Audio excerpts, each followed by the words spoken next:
Corbin and I'm live.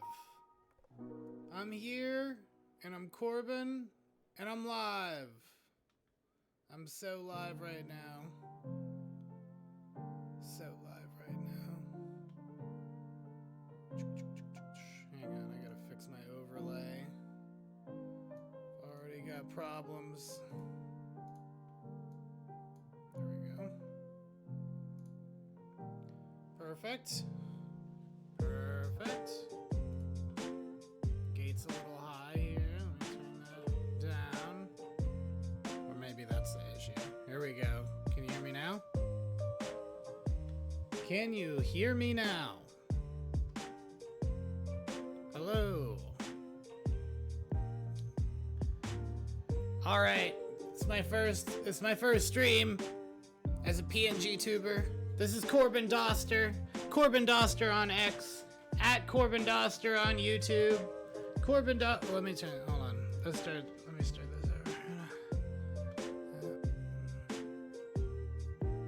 over. Okay, here we are. Hey there, everybody. Scuff stream. There's a total noob here. Has no idea what he's doing. This is Corbin Dauster. How we doing? Corbin Dauster on X. Corbin Dauster on YouTube. Corbin Dauster on Kick. Corbin everywhere. All day Corbin Dauster. Now here's the thing with YouTube, because I actually paid a couple bucks to promote an ad. I want to show you. I can't do any. Let me move this over here. Here's the problem. Here's my issue in life right now. I forgot about this. I streamed on other accounts and I just completely forgot about this. But hey, you know what? That's alright. We're here. We're on Kick. Kick is cooler anyway. I like the color green. I mean, red, white, and blue is better. But the color green's pretty hype. Today, you know, my main goal is to blow up and act like I don't know nobody. But really, I'm just trying to introduce myself to everybody. I'm trying to get used to trying to talk to myself. In the past, when I've done other channels, it was like, I've got my buddy here with me, and we could chit-chat about this, that, and the other. But this is kind of a solo endeavor for now. Basically, I'm like a political moderate, but not the kind of moderate that doesn't have like any actual opinions. I'm the type of moderate that like, I have convictions. I'm not a fence sitter. I'm gonna have opinions. I'm gonna share them with you. And sometimes, you know, they're a little extreme, to be honest, you know, compared to other people. I'll tell you when they are, but I try to be nuanced. You know, depending on the topic, I try to be nuanced. And that's really what this is all about, you know? There's not really...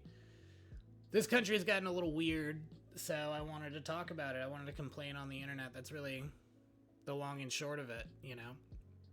So, I'm gonna be live probably 2 or 3 times a week if I can. I do work a lot, but that's the goal here. And today, I just want y'all to get to know me. We're gonna go over some news stories today.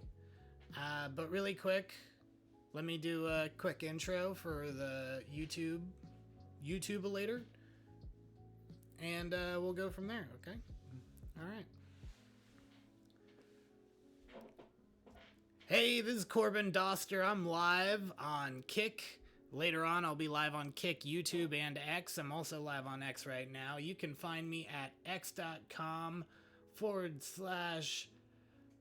Dauster. You can find me on YouTube at Corbin Dauster. You can find me on TikTok, Corbin's Briefs.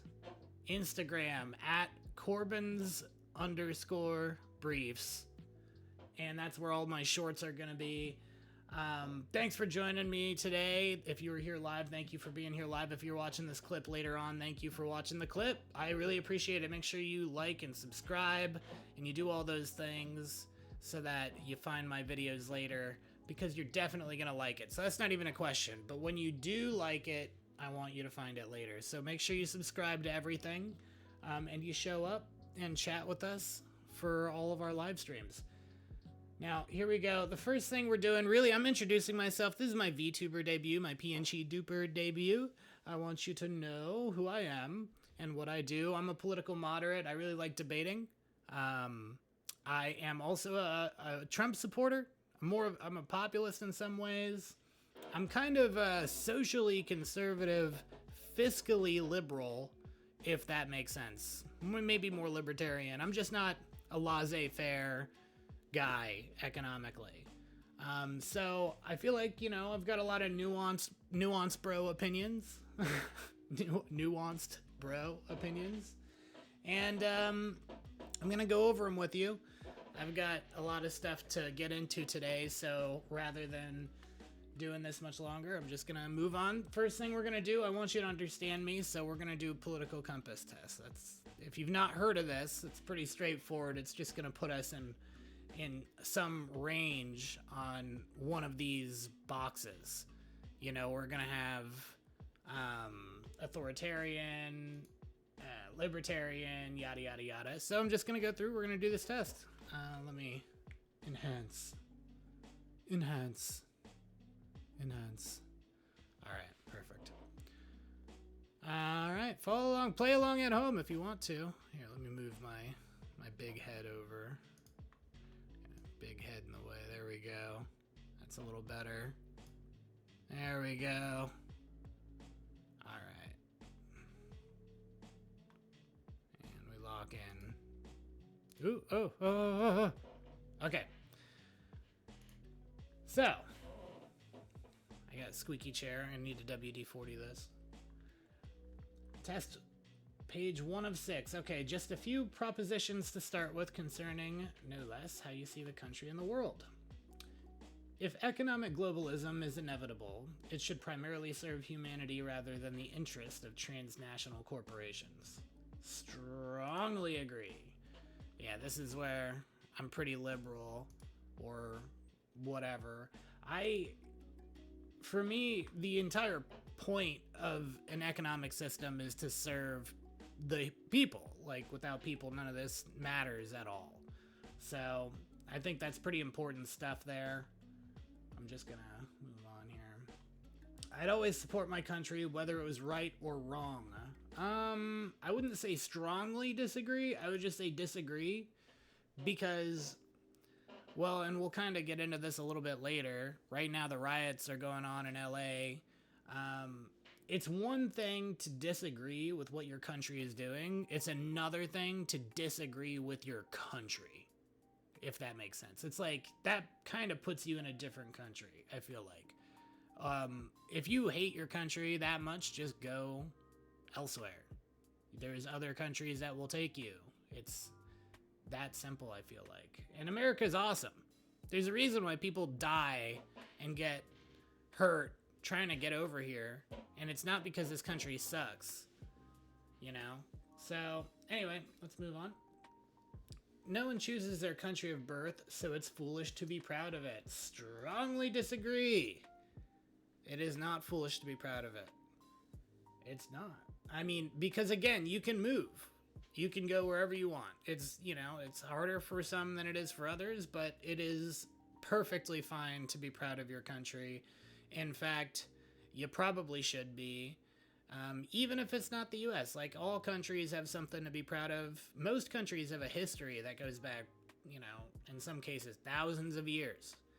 You know, the United States is one of a handful of countries on Earth where it's got roads that are not as old as other countries' roads and buildings and statues and names and stuff like that.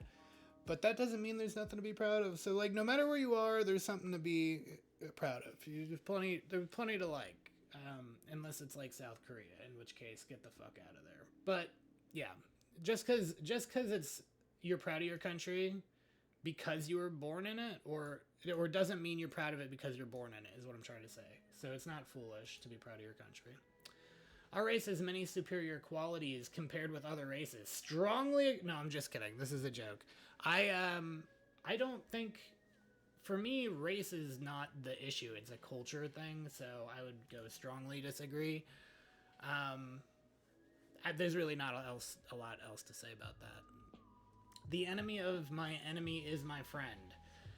I would say yes, but only for now, right? That's kind of how that works. It's like the enemy of my enemy is my friend today, but tomorrow, when my enemy is gone, I've got another enemy again. So you just gotta stay on your toes there. Let's see. And you know what? It's so funny. Good example of this is the Elon Musk stuff that just happened, where Elon's fighting with Trump. And I got a good tweet to look at a little bit later if you haven't already seen it. So stay tuned to the VOD or the stream, or watch that clip later in a different video. Military action that defies international law is sometimes justified. Yeah, totally. International law is kind of a joke in general. It doesn't really mean anything. I didn't agree to international law, and many other countries don't agree to international law. Really, it's whoever has the biggest stick defines what international law is, so who cares, right? Unless you've got a tiny stick. The US is a big stick, so I don't really give a fuck what international law says, personally. Like, who cares? There is now a worrying fusion of information and entertainment. Well, considering what I'm doing right now, I'm gonna have to go with strongly disagree. I'm trying to be entertaining, or I'm, maybe failing at it, but that is the attempt here. And I'm also going to be trying to provide information. And, there are circumstances where that fusion is creating issues, right? Like this one in particular, just an example. But that's not really the point. That's not the fusion of information and entertainment isn't the worrying part. It's who is representing that, I guess.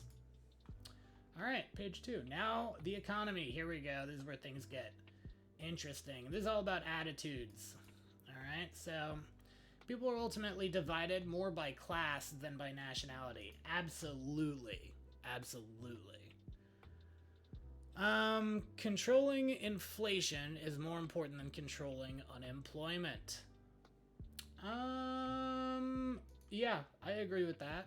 Because if you can keep inflation, I strongly agree with that. Inflation is a lot more of a scam. Like, I'm very anti-fiat currency, and this is why. Unemployment's another, I would put it as like the second highest issue. But really it only matters insofar as wage growth matters, right? So, there's a lot more you can do with a society that has a high unemployment rate, but the people who are employed are making a lot of money and inflation is very low.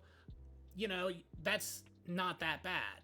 But if people are all employed and wage growth is nothing, there is none, and inflation is insanely high, then it doesn't matter how many people are employed. So it's definitely more important. It's just like at a certain point, you've just got a country of slaves, just pretending like they're not. Because corporations cannot be trusted to voluntarily protect the environment, they require regulation. Strongly agree. See, I'm pretty libby, when it comes to this stuff. I do not like the idea of laissez-faire capitalism. If it is cheaper for a corporation to throw shit in the ocean and lakes and rivers that you need to survive, or you want to survive at least, then they're gonna do it. That's just how it works. And you can't be mad at them because they're not people, even though they're legally defined as such. They're a blobular mass of wealth and wealth strategies. There you go. They're that's all they are. So you have to, this is the kind of regulation that I like. I don't know if I'll have an opportunity to talk about it, but this is also how the oligarchy is created at the same time. This is what the actual oligarchy is regulation. And I'd like to talk about that a little bit, but I want to also finish this test, so we'll get into that. So it can't go too far, otherwise oligarchy, and I'll explain why. From each according to his ability to each according to his need is a fundamentally good idea. No, it's not. It's not. Communism is not based, it is retarded. And if you like communism, I hope you unsubscribe or come on and debate me. I think that you should have your citizenship revoked, and I'm not even just saying that. I genuinely believe that McCarthy did not go far enough. Communism is retarded. We should have genuinely deportations and revoked citizenship for people who are openly communist in this country. It's anti-American. It's anti-human. It's caused more deaths than any other system in the history of the world. I am very, very staunch on this. And the reality is that this may sound good, but that's not how it works, okay? It's just not how it works. It's not each according to his ability. It's each according to his effort, to each according to their output, right? It's like what they do is what they get. And that's the reality. It doesn't matter how you try to package it, what you try to do, the more you try to regulate it, right, out of a system, the worse it gets. And the overwhelming morass of government oversight that's required to even attempt to do this just results in a two-class system of slaves versus fascists. And that's really all it is. Okay, so the freer the market, the freer the people. I mean, kind of, but not really. I don't know. I would go with agree. But I don't really totally agree, right? Like, you shouldn't be able to sell drugs to minors. You shouldn't. There's a lot of things that you shouldn't be able to do, like we talked about before. It's a sad reflection on our society that something as basic as drinking water is now a bottled, branded consumer product. Not really. You know, and there's a few reasons why. I get it. Like, you need drinking water to survive, but also, how is that drinking water produced, right? Are you going out in your backyard and distilling it yourself? No, you're not.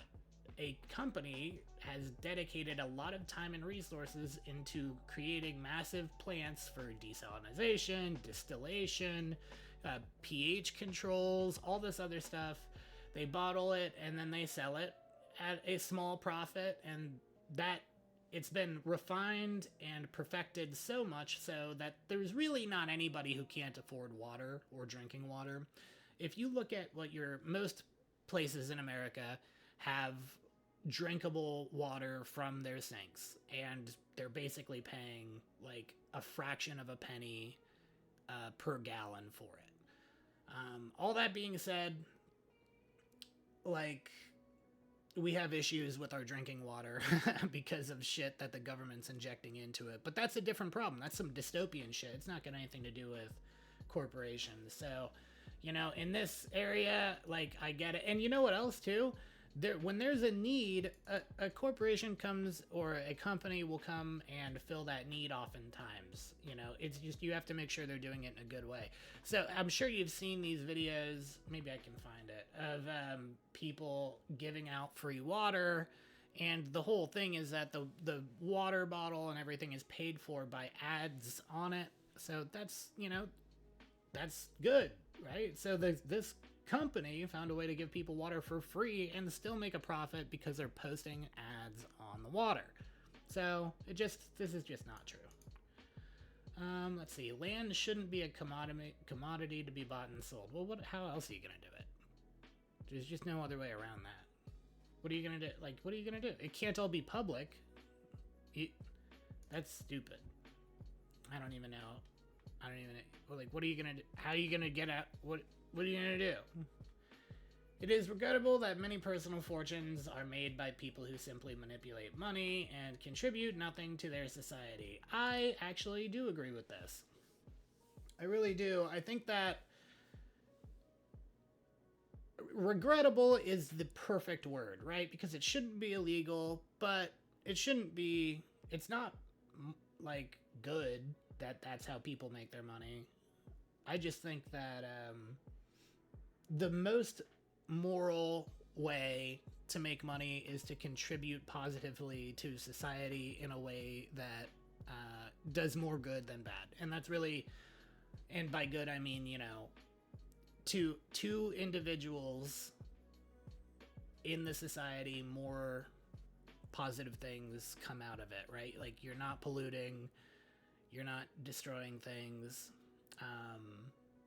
and you're providing a service, and people adore that service, they use that service, they don't get addicted to that service, you know, stuff like that. It's just, that's what I think anyway.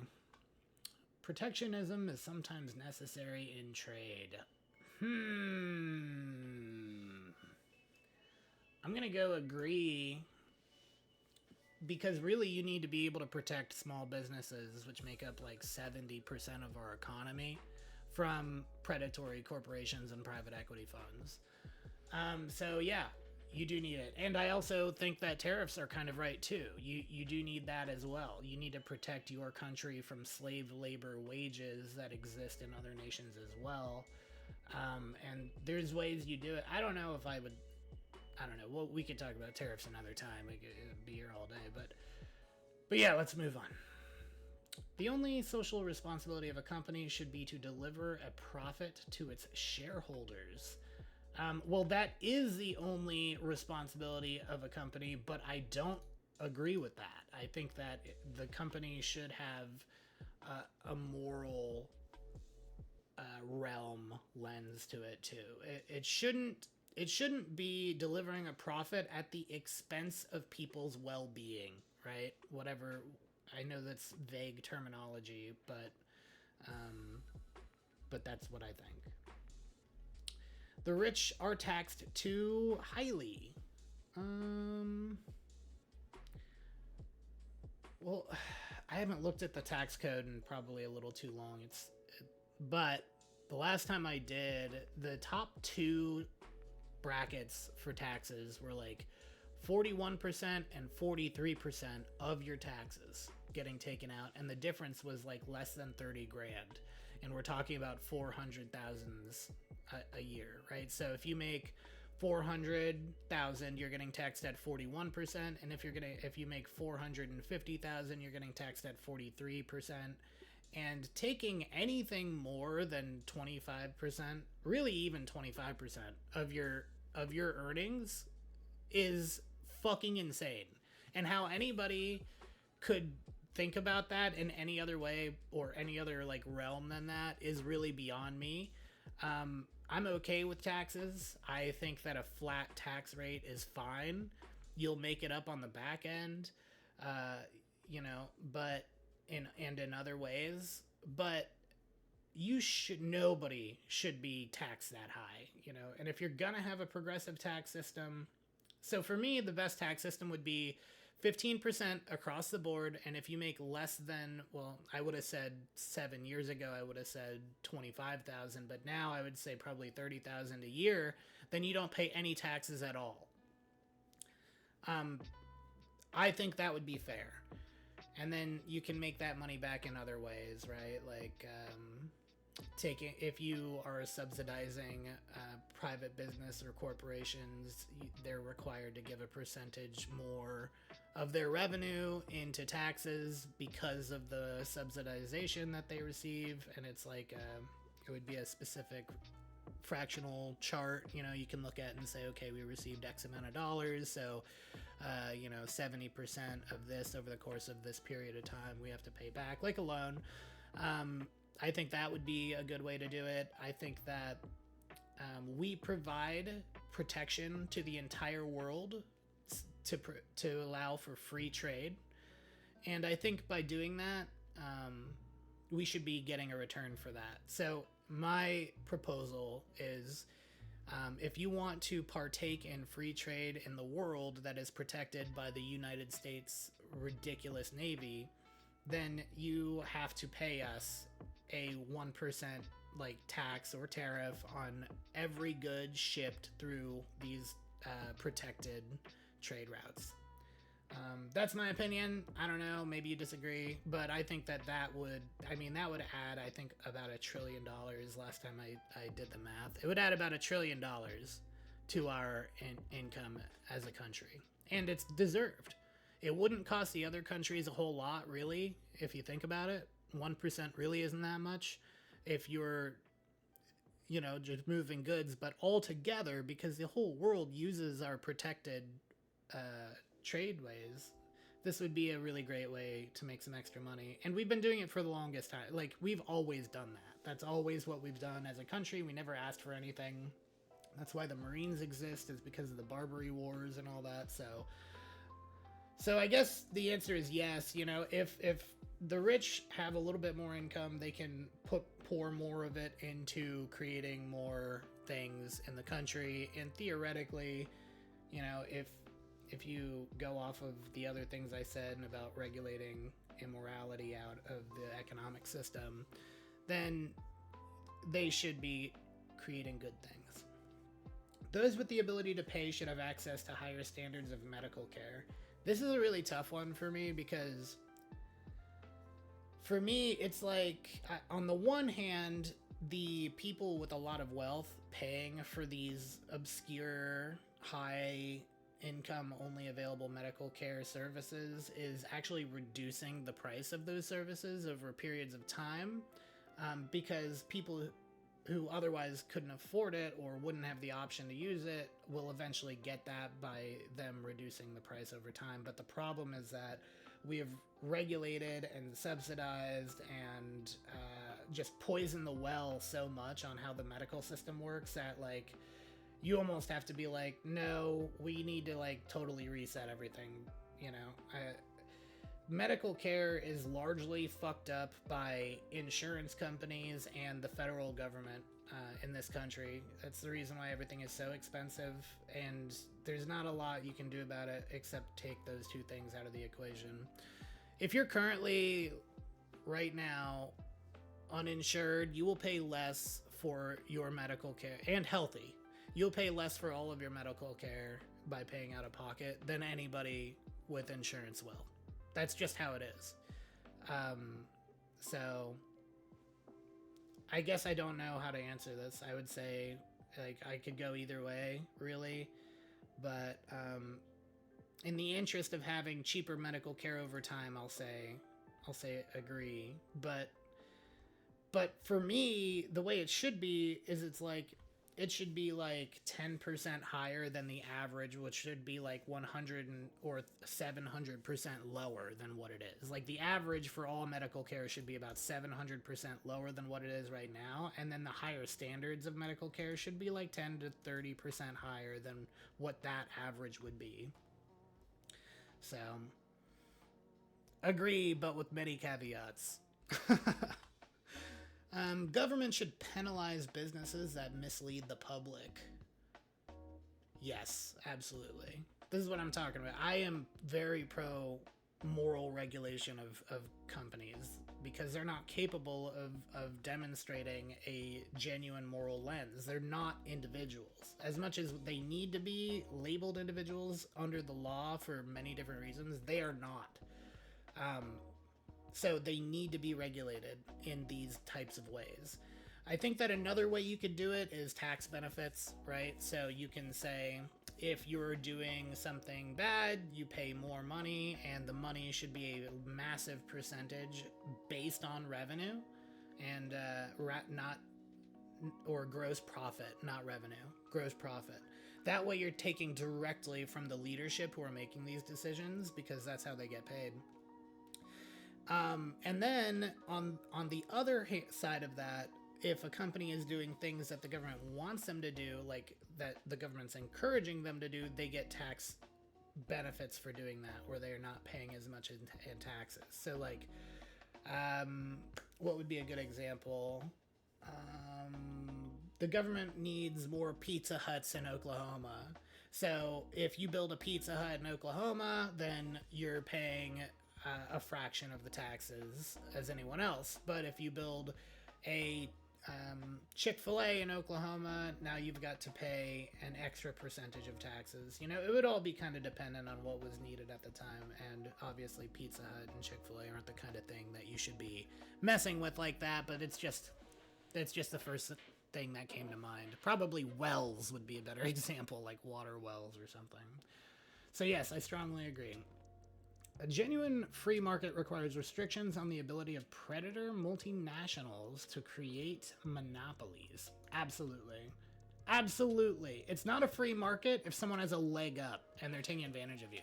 If somebody is playing banker at the Monopoly table and every other turn they're just taking money out of the bank and you can't stop them, then it's not a fair game of Monopoly, right? And so that's just not how it works. You need to also prevent monopolies from existing. I think that's fair too. Oh my god, we're only on page 3. I'm yapping like crazy over here. I'm doing too much yapping. Oh my god. Hang on one second. I'm gonna use the restroom, okay? So let me just take a quick break.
Okay, I'm back. Sorry, had to use the pee-pee. Had to use the wiener.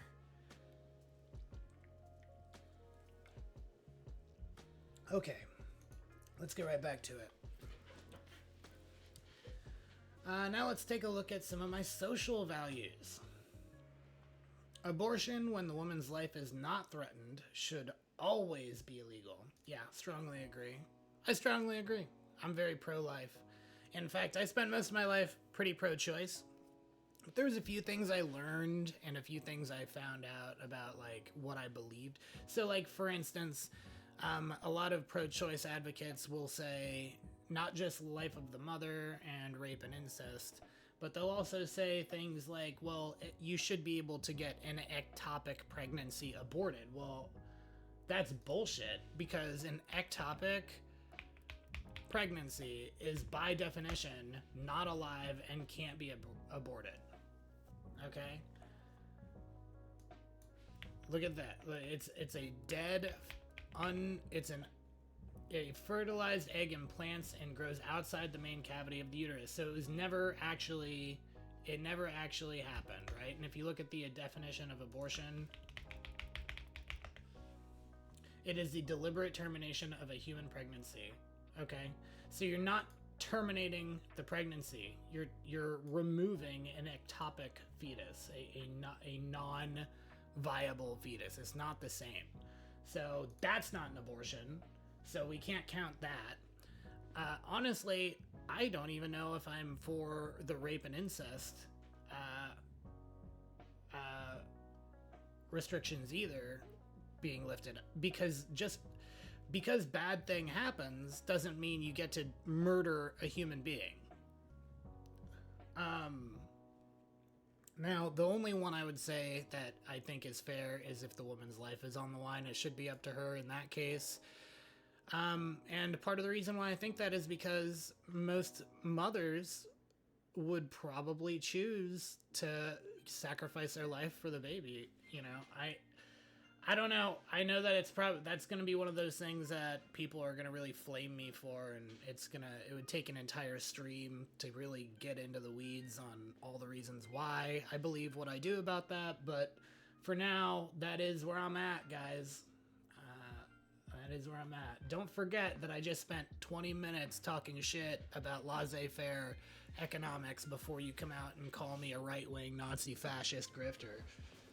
So just hang on to that. all authority should be questioned. Absolutely. Absolutely. You know, I really reject the idea of calling myself MAGA, even though, like, I did vote for Trump and I do support most of his beliefs, or I shouldn't say beliefs, most of his positions. And the reason I do is because he's the most moderate president in my entire life. It's just that the entire liberal left wing has moved so far to the left that anything to the right of Stalin is Hitler to them. So in reality, if you look at it on as far as actual principles and policy positions, Donald Trump is in fact one of the most moderate presidents in American history. Like, he was the first president in American history to be pro-gay rights when he was elected. He's a pro-choice, pro-gay rights, quote-unquote Republican president who was a Democrat for his entire life, whose entire office is filled with Democrats. Tulsi Gabbard, RFK. So, you know. But that's not the point. The point is, if he did something out of pocket, I'm not cool with it. I'm going to say something. I really am. I don't give a fuck. I said, what was it just the other day? I bet you I could find it. Hold on. Got a tweet here somewhere. Let me find it here. I don't usually use desktop version, forgive me. So, where was it? Okay, yeah, here we go. President Trump announces he will be supporting legislation to jail people for mandatory 1 year for burning the American flag. That is fucking retarded. That's not how this works. That's not how this country works at all. You might be able to give people a fine or even light jail time for a couple of weeks for potentially starting a fire in public, right? That could be something you could do, but it's got nothing to do with the flag. You can't fucking do that. It is a plain violation of freedom of speech, okay? Another example was just the other day.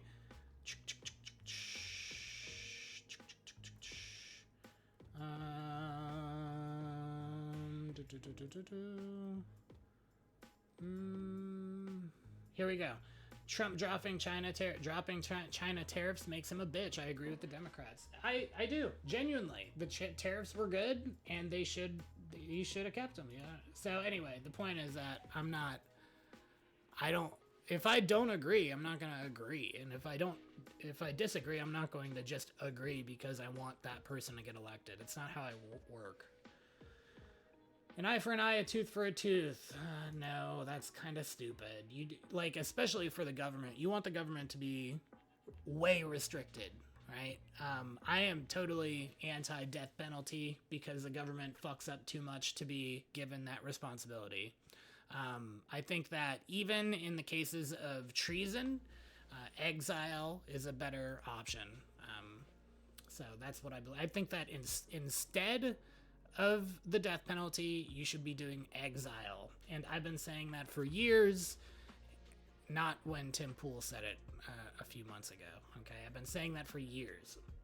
In fact, you can check on my X. You can look back to the first time I ever called for exile in place of the death penalty, and you can compare it to when Tim talked about it, which was like a week later, because I'm prophetic when it comes to that weird shit. I also called Pam Bondi totally shirking her responsibilities as far as the Epstein stuff is concerned. I hated her as a pick. I was super duper loud about it. I knew she would be bad. I grew up in Florida at the same time she was there, and she hid the Epstein files for years. Like, she's the entire reason why we didn't find out about any of this stuff publicly, and it was all a conspiracy theory for almost 2 decades. It was her fault. So when he picked her, I was pretty upset about that. I'll be honest. I really liked Matt Gaetz. I met him personally. I really wanted Matt Gaetz, but that's all right. Taxpayers should not be expected to prop up any theaters or museums that cannot survive on a commercial basis.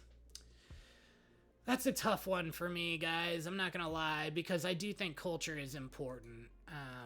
I think culture is important, but the concern is that if taxpayers are paying for it, that means that government is running it, and the government sucks at everything as a rule, right? If you start there, you'll usually come to the right conclusion by the end. So I don't know, man. That's really tough to say. I'm not gonna lie.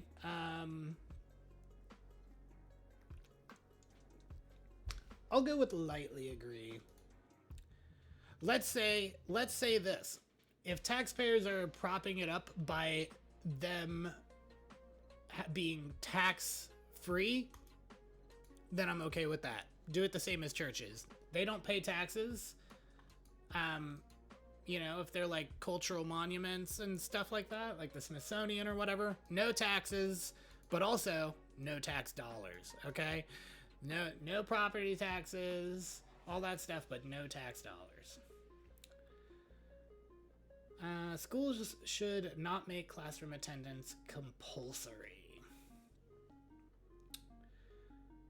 Yeah, I agree. It's not really up to them. It's a parental responsibility thing. If I want to homeschool my kid, I'm going to homeschool my kid, and at that point, what do you have to do with it? You don't have shit to do with it. You know, if me and my kid want to go to excuse me.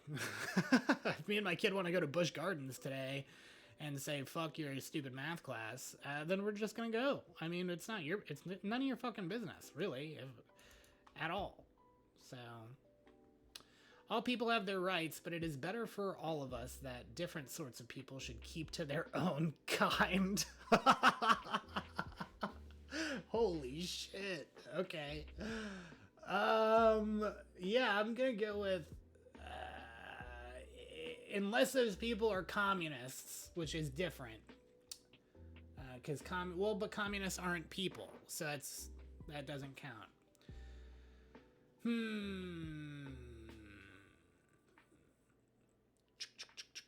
Different sorts of people should keep to their own kind. No.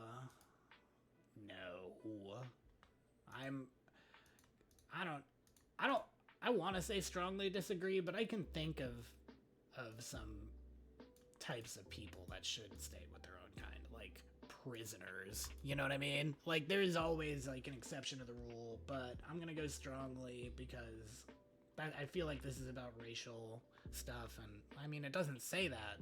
Maybe I'll just go with this. There's some circumstances where people should stick to their own, but it's stuff like class stuff. No, that's not even accurate either. I wouldn't even say class. No, you know what? I'm out. I've talked myself out of it. It's like prisoners and communists, and that's it. Other than that, it's stupid. Good parents sometimes have to spank their children. Look, I don't have kids yet.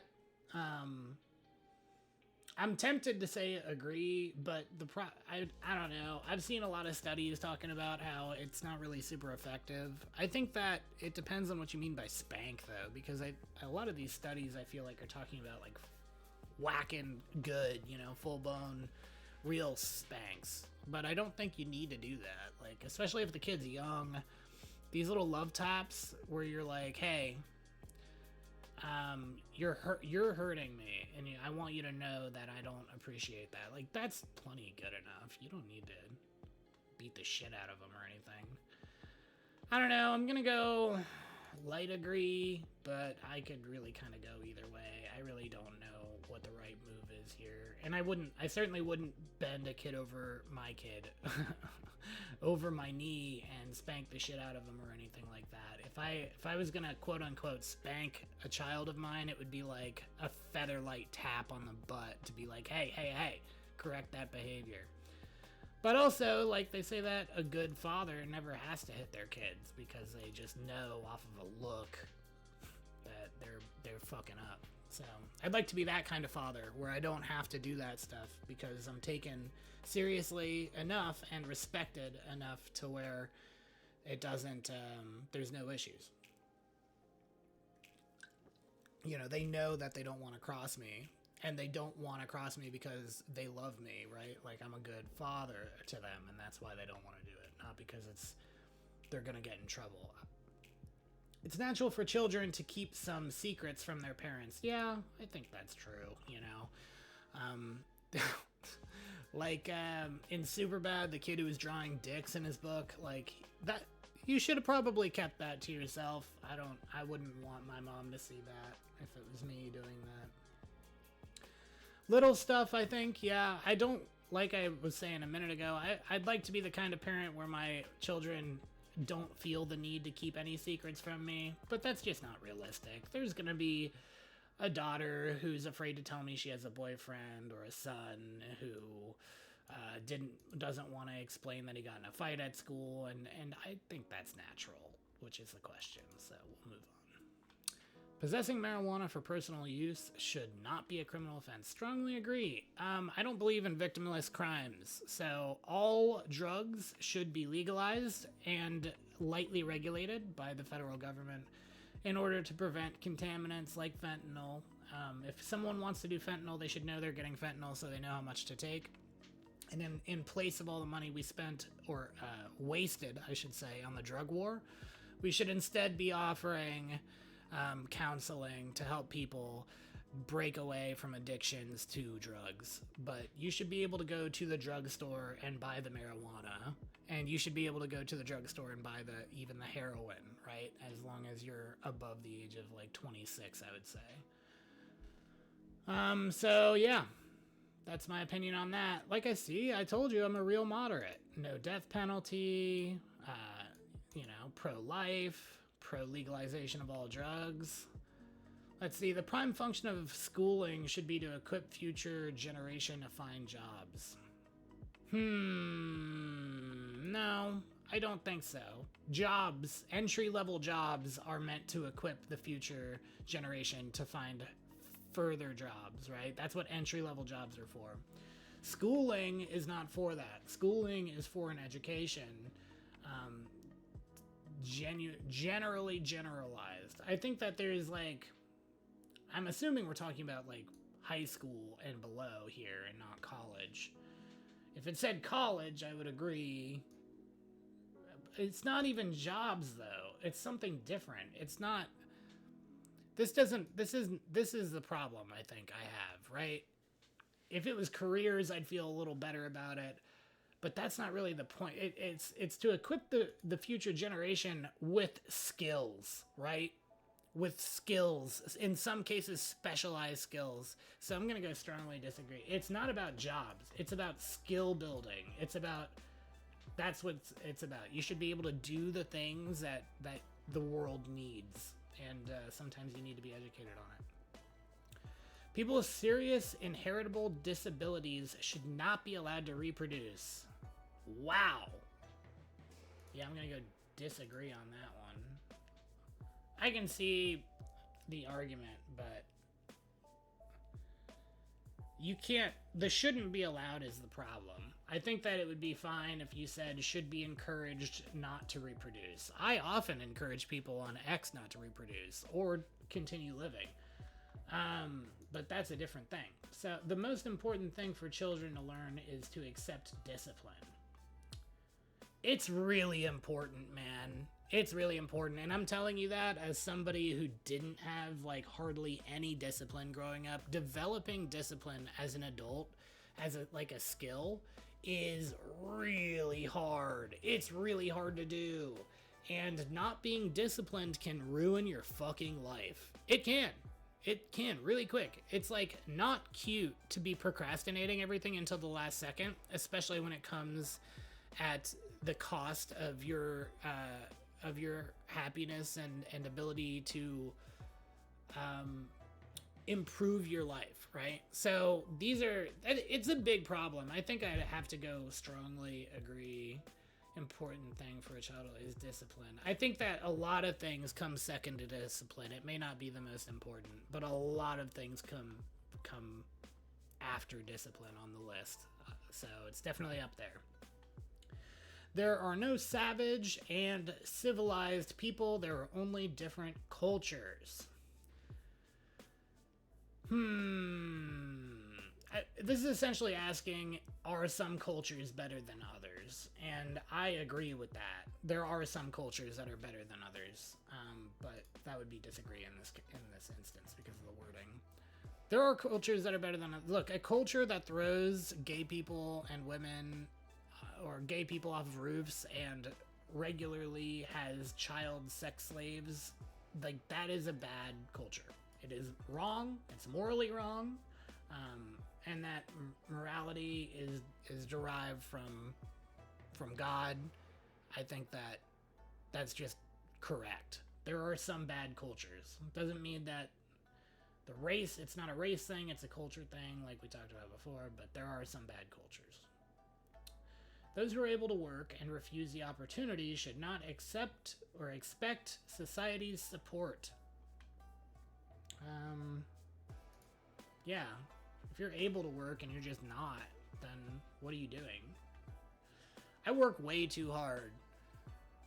I work way too hard to be dishing anything out to anybody. I'm not going to support anybody if they could have worked and refused to.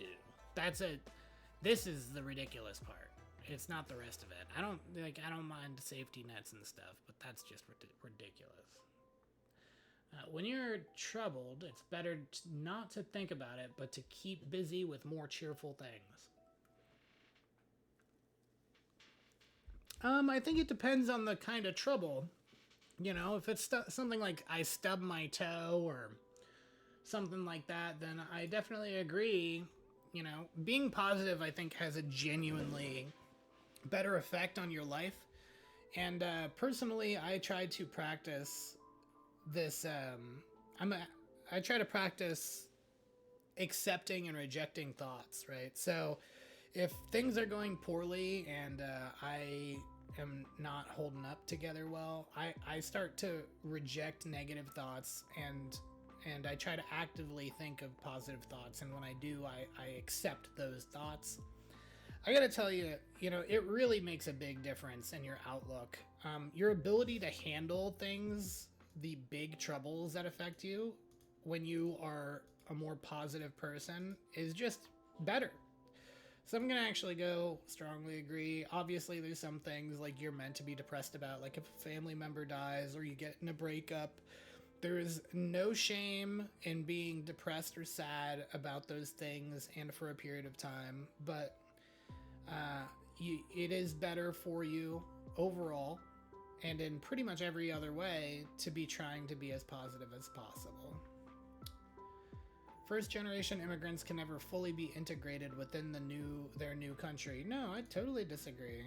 I think the boomer, like pre-boomer generation, I don't remember, what is that, the greatest generation or something, that came here, immigrated here, where they told their kids, do not speak the other language, only speak English and figure it out, and all this stuff it's important that, like, no, you can. I think that you can. And I would be for more legal immigration if legal immigrants were only speaking English, were participating in culture and integrating into American communities, but that's not what they do anymore. They segregate themselves into like their home country's cultures and then never learn the language even though it's been 10 years. You know, my stepmother is a good example of that. Not her, but her mother before she passed away. She lived here for more than 30 years, I think. Maybe more than like 25 years. And never learned English the entire time she was here.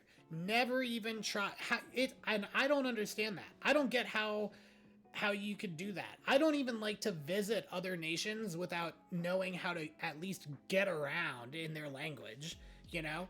Like, how are you going to move to a whole new country and not even attempt, like, you have to be trying to not learn English if you've lived here for 30 years and can't speak any English at all. That takes effort to not do. Because just by virtue of being around all that English, you're going to pick up on some of it at least. Like, if she had a thick accent, that would be one thing. But she didn't even try. And that, for me, is, like, insanity. I don't get it at all.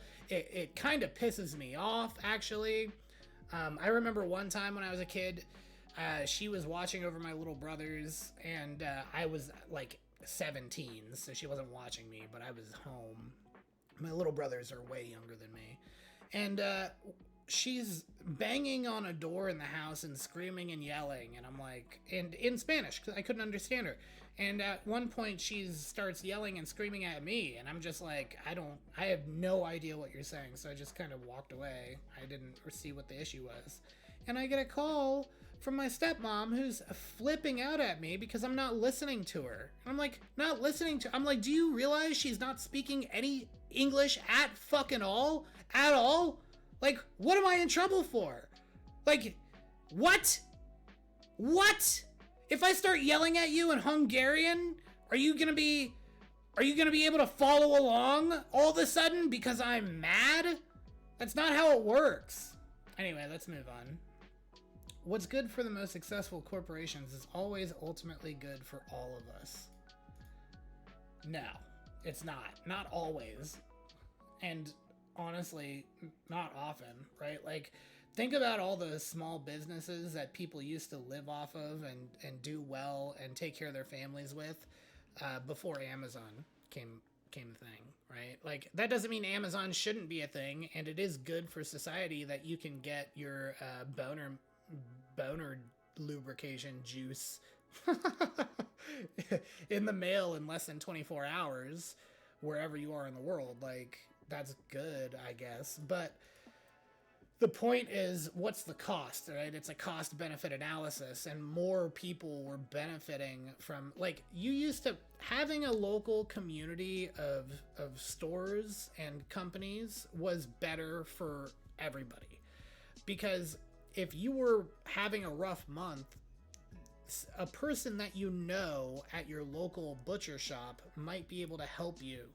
But if you're having a bad month and you need something off of Amazon to, like, survive, they don't give a fuck, right? The Indian who's getting paid minimum wage in India, who's answering your phone call, doesn't fucking care that it's been a bad month and you need an extra, like, 3 weeks to pay your electric bill. And even if they did care, the corporate structure is such that they couldn't give you the extra time because the system itself won't allow them to, right? But back when I was a kid, my parents used to be able to call and talk to Cindy, who went to her church, and Cindy would be able to go ahead and be like, okay, look, you know, I talked to the boss, and, you know, I know you guys, and I know you'll pay, and you've been paying, blah, blah, blah, so just do your best to get caught up, and blah, blah, blah. We won't shut your internet, your whatever off. Like, that's not a thing anymore. You can't have those conversations with individuals. Nobody fucking cares. There's no payment extensions for the poor anymore. That used to be something people could do to be able to handle their bills, but now it's not a thing, and it's because of successful quote-unquote corporations. This is why a lot of this stuff is bad for society.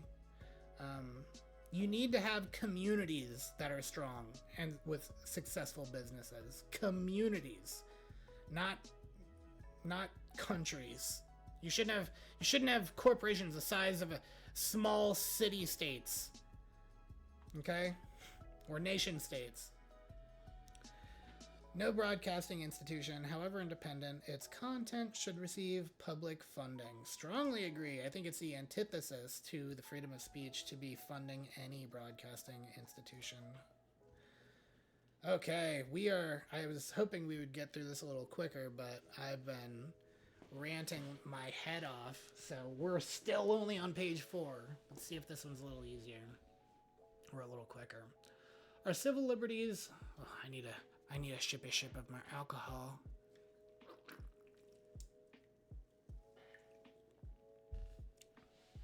Our civil liberties are being excessively curbed in the name of counterterrorism. Yeah, Patriot Act needs to go. A significant advantage of a one-party state is that it avoids all arguments that delay progress in a democratic political system.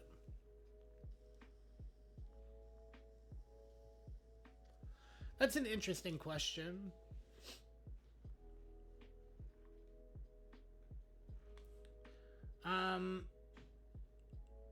A lot of quote-unquote progress that governments make is actually regress. So I'm going to go with disagree. I think that the better... Well, it is an advantage, though. It's not asking me which one's better. Hold on, let's think this through.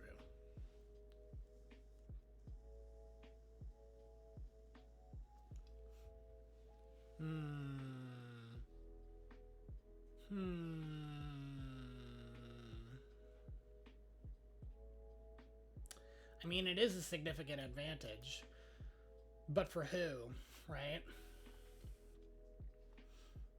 I'm going to keep strongly disagree because I think that the point is that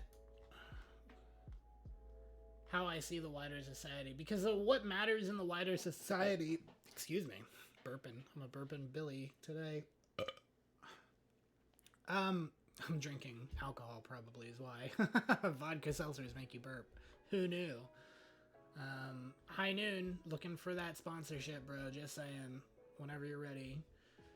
A significant advantage of the one-party state is that... So I think that the whole point, the wider society, what benefits the wider society is what benefits the smallest sections of the wider society, right? So, like, I want to decentralize everything down to the smallest feasible group because that's the most liberty-focused way of benefiting the most people, right? So, like, if it was up to me, states' rights would be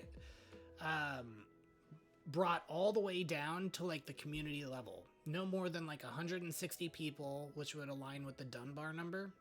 And so because of that, I would say strongly disagree still. You need to have, like, tens of thousands. You need to have 160 divided by the population of the country.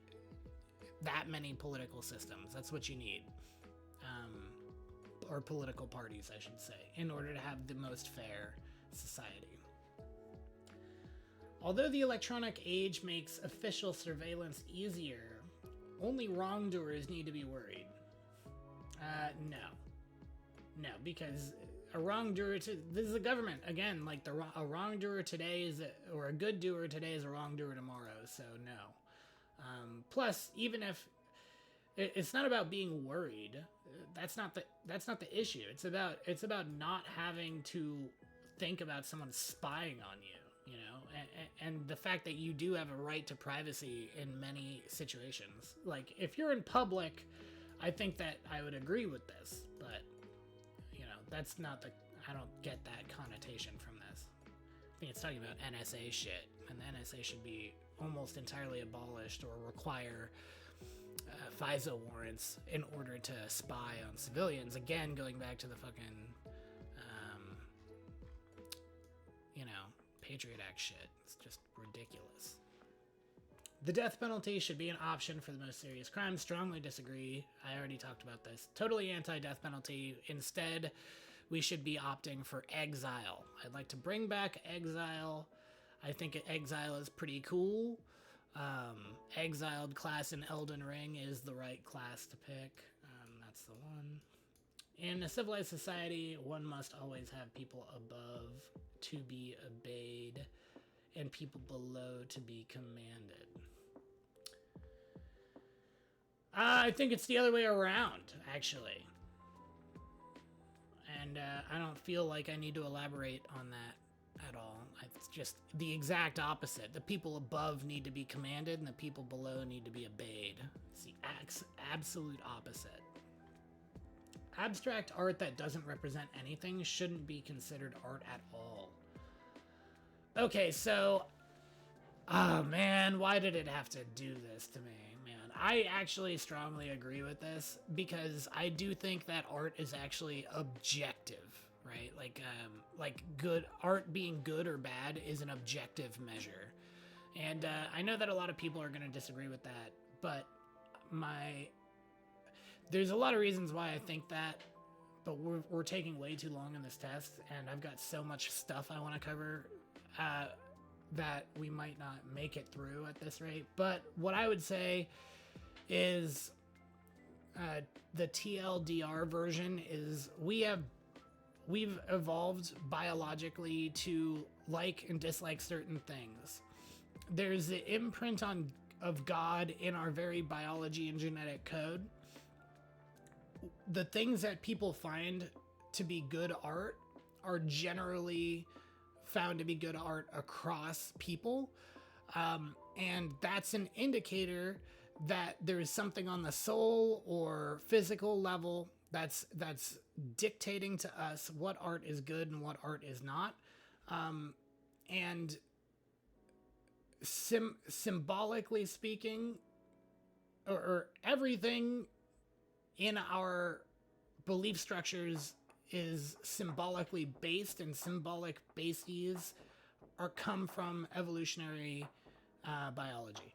Okay, so that's like the TLDR version, and it was still fucking long. So, in criminal justice, punishment should be more important than rehabilitation. No, it's the exact opposite of that. Rehabilitation is the point. In a proper justice system, people would have all of their rights returned to them after they left, including their right to vote and carry firearms and all that stuff. We just don't give a fuck, so we don't do it right. Thanks a lot, Reagan, piece of shit. It is a waste of time to try to rehabilitate some criminals.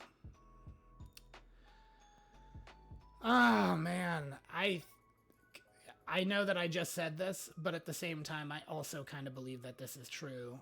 There's some people who are just fucking broken, and it doesn't, and there's never been a single pedophile that was made into not a pedophile anymore, but there are pedophiles who have been rehabilitated to where they no longer act on it. But you can't unpedophile a pedophile. Once it's done, it's done. And there's been a lot of studies on this. So on the one hand, I agree, but I still don't think that the right solution is to punish them until they die. I think that probably the right solution here is to study them until we can until we learn enough to be able to rehabilitate them. So I'm gonna go agree, kinda, right? Like, that's where I'm at there. The business person and the manufacturer are more important than the writer and the artist. No, not at all. The writer and the artist are just as important. People need to thrive. This is the survive, and this is the thrive, right? You need to do both. Mothers may have careers, but their first duty is to be homemakers. I wouldn't say homemakers, I would say mothers. Their first duty is to be mothers. So I think that's kind of what they mean here. So I'm going to go strongly agree. I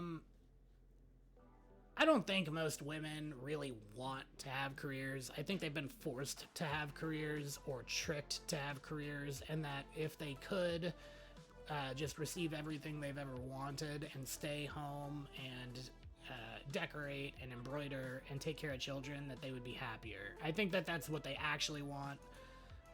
So I'm just gonna go strongly agree here. See, I'm weird as hell. Y'all probably have never met somebody like me. You guys are trying so hard, I bet, to be like, oh, look at this conservative filth. It's like, nah, man, you're not gonna be able to do that with me. Not gonna be able to. Almost all politicians promise economic growth, but we should heed the warnings of climate science that growth is detrimental to our efforts to curb global warming.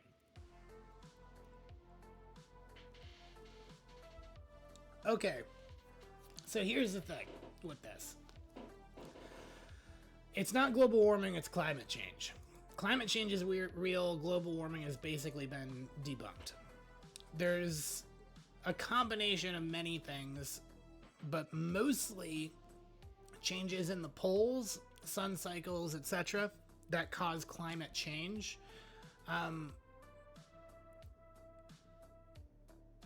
You can't hamstring the economy for the sake of the climate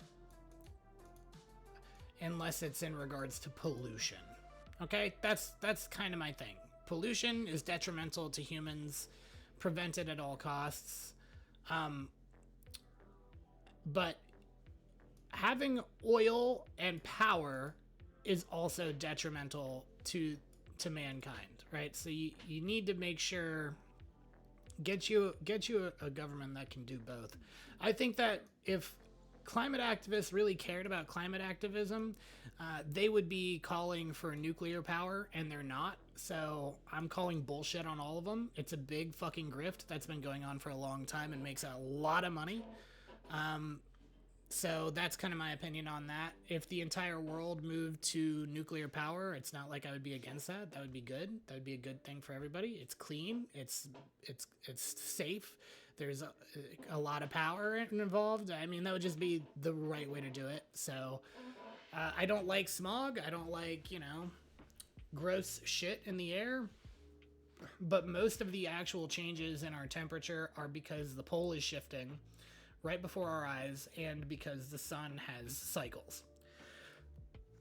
So that makes up for the large amount of it. And in fact, if the idea that the carbon levels was doing anything to the planet in a really severe way long term was true, then what it would actually be happening is it's fending off a ice age. So that's a good thing. So I'm gonna go disagree here. I'm gonna go kind of strongly disagree, because specifically climate science, it's so bought and paid for, dude. It's just so bought and paid. I'm like so out on all that. Clean things up, clean the plastics, clean the rivers. I want a beautiful, RFK said something in a speech that made me cry like right when the election was happening in November, or right before November.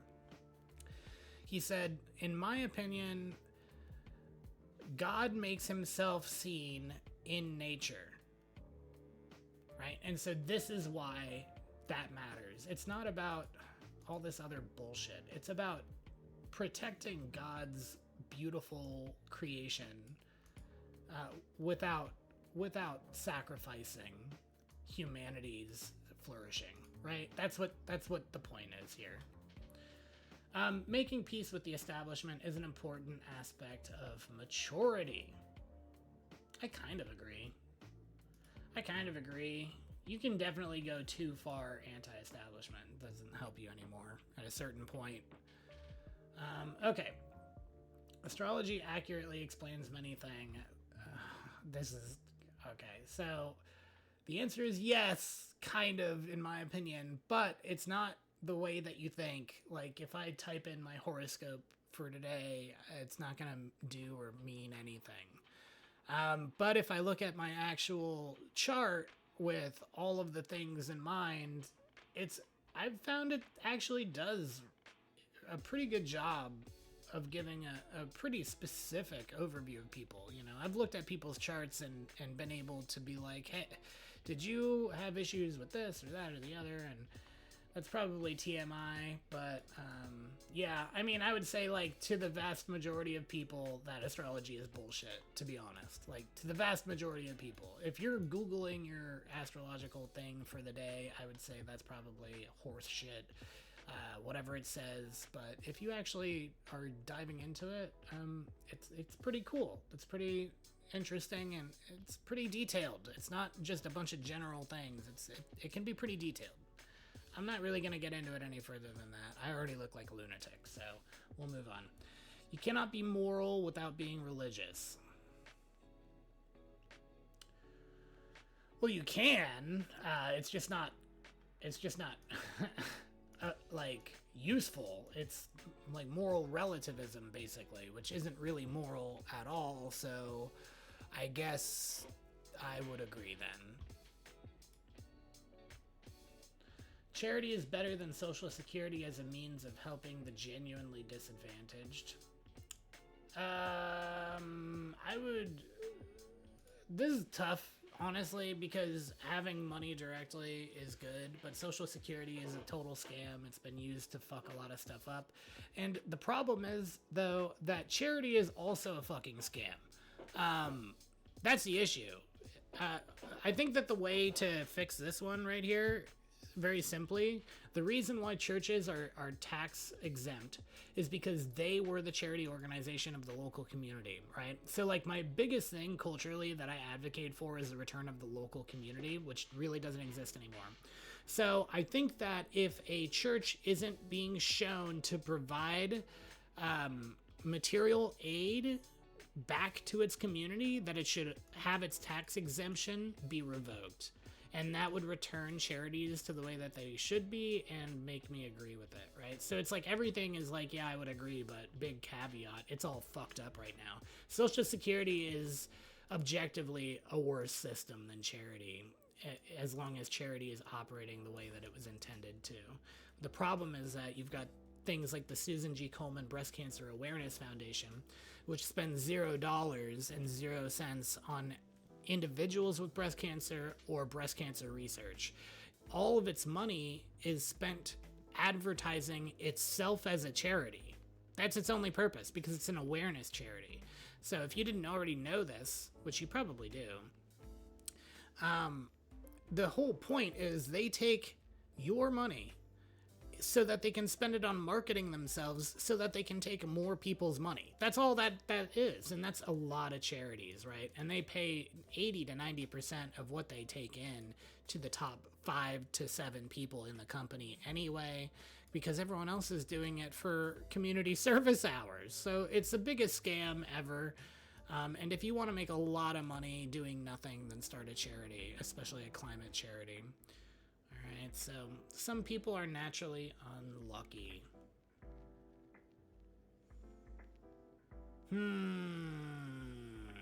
This is a great question, because the implication is that it doesn't matter how hard they work, right?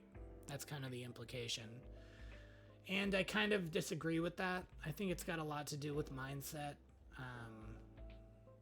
I think that your own mindset can make you unlucky. Right? And so that's not that is natural, but that's why I'm going semi-disagree, not strongly, because yeah, I think I've explained enough. It is important that my child's school instills religious values. No, it's not. A school is not for that. That's what your job is as a parent, and you should be doing that, but that's not what the school's for. Yeah, it shouldn't be denouncing them either, but, yeah. Finally, a look at sex. Okay, this is where I'm gonna get really conservative on y'all, alright? And I'm not even gonna explain a lot of this. Sex outside marriage is usually immoral, yes. A same-sex couple in a stable, loving relationship should not be excluded from the possibility of child adoption. Disagree. Yeah, I know. Let me explain this one a little bit more. I say immoral because a large part of morality is how it's affecting the world as a whole, right? If you look at your ancestry chart, you'll find that you've got twice as many female ancestors as you do male. That's because 1% of the men get the majority of the women unless you're in a culturally enforced monogamous system, right? So, like, monogamy is important. Culturally enforced monogamy is also important. God said to wait until marriage, don't become adulterers. And I think he's right on that one. You know what I'm saying? So, don't know what else to say about that, really. Same-sex couple in a stable, loving relationship. The problem with this is, like, it depends whether you're talking about lesbian or gay. I kind of go off statistics for this. Same-sex stuff has become a lot weirder for me lately, because for most of my life, I believed the gay gene myth, which it is a myth. I was debating with somebody a few months ago, and I brought it up, and they were like, the gay gene's not a thing. And I looked it up, and it was quietly debunked like a year or two ago. So now I don't really even know what to think about it. But what I do know is that a child needs to have an example of what it is to have a mother and what it is to have a father. And a same-sex couple is incapable of providing that example in either scenario, right? That's just how it works. Although I can appreciate I can appreciate the loving relationship and adoption and all that other stuff.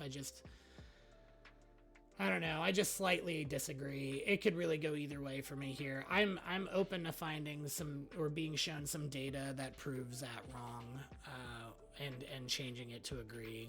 But that's just kind of my gut instinct on it.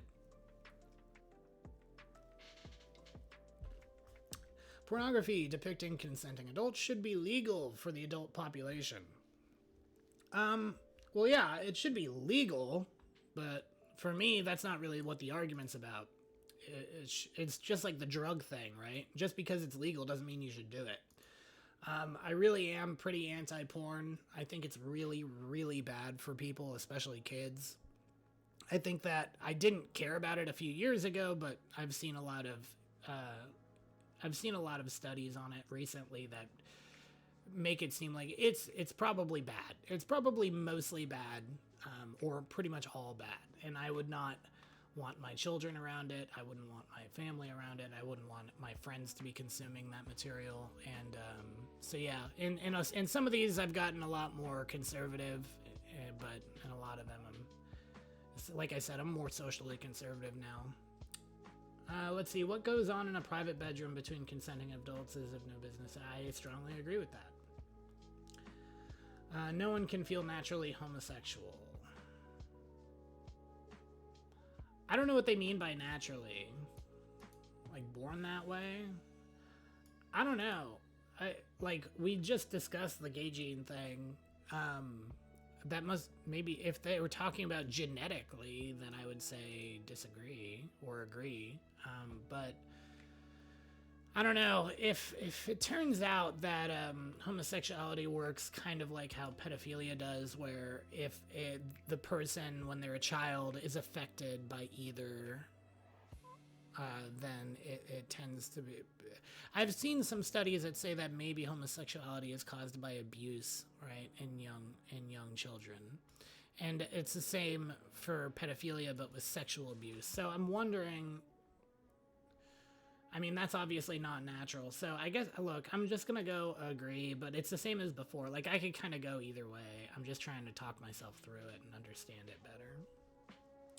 These days, openness about sex has gone too far. I do agree. Just because it's gross. Like, a lot of these people are so crazy and gross. I don't want to know. I don't want to hear about it.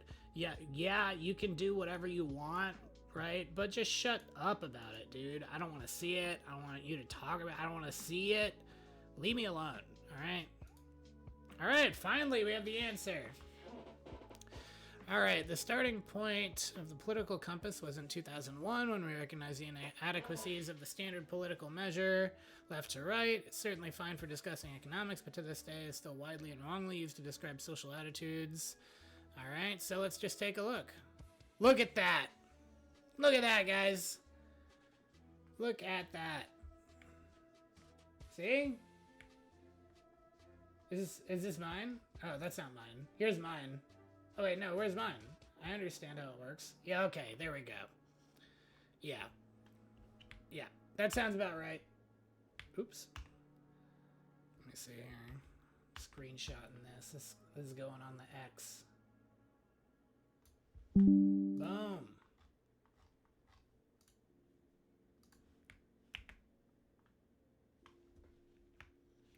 That's so me.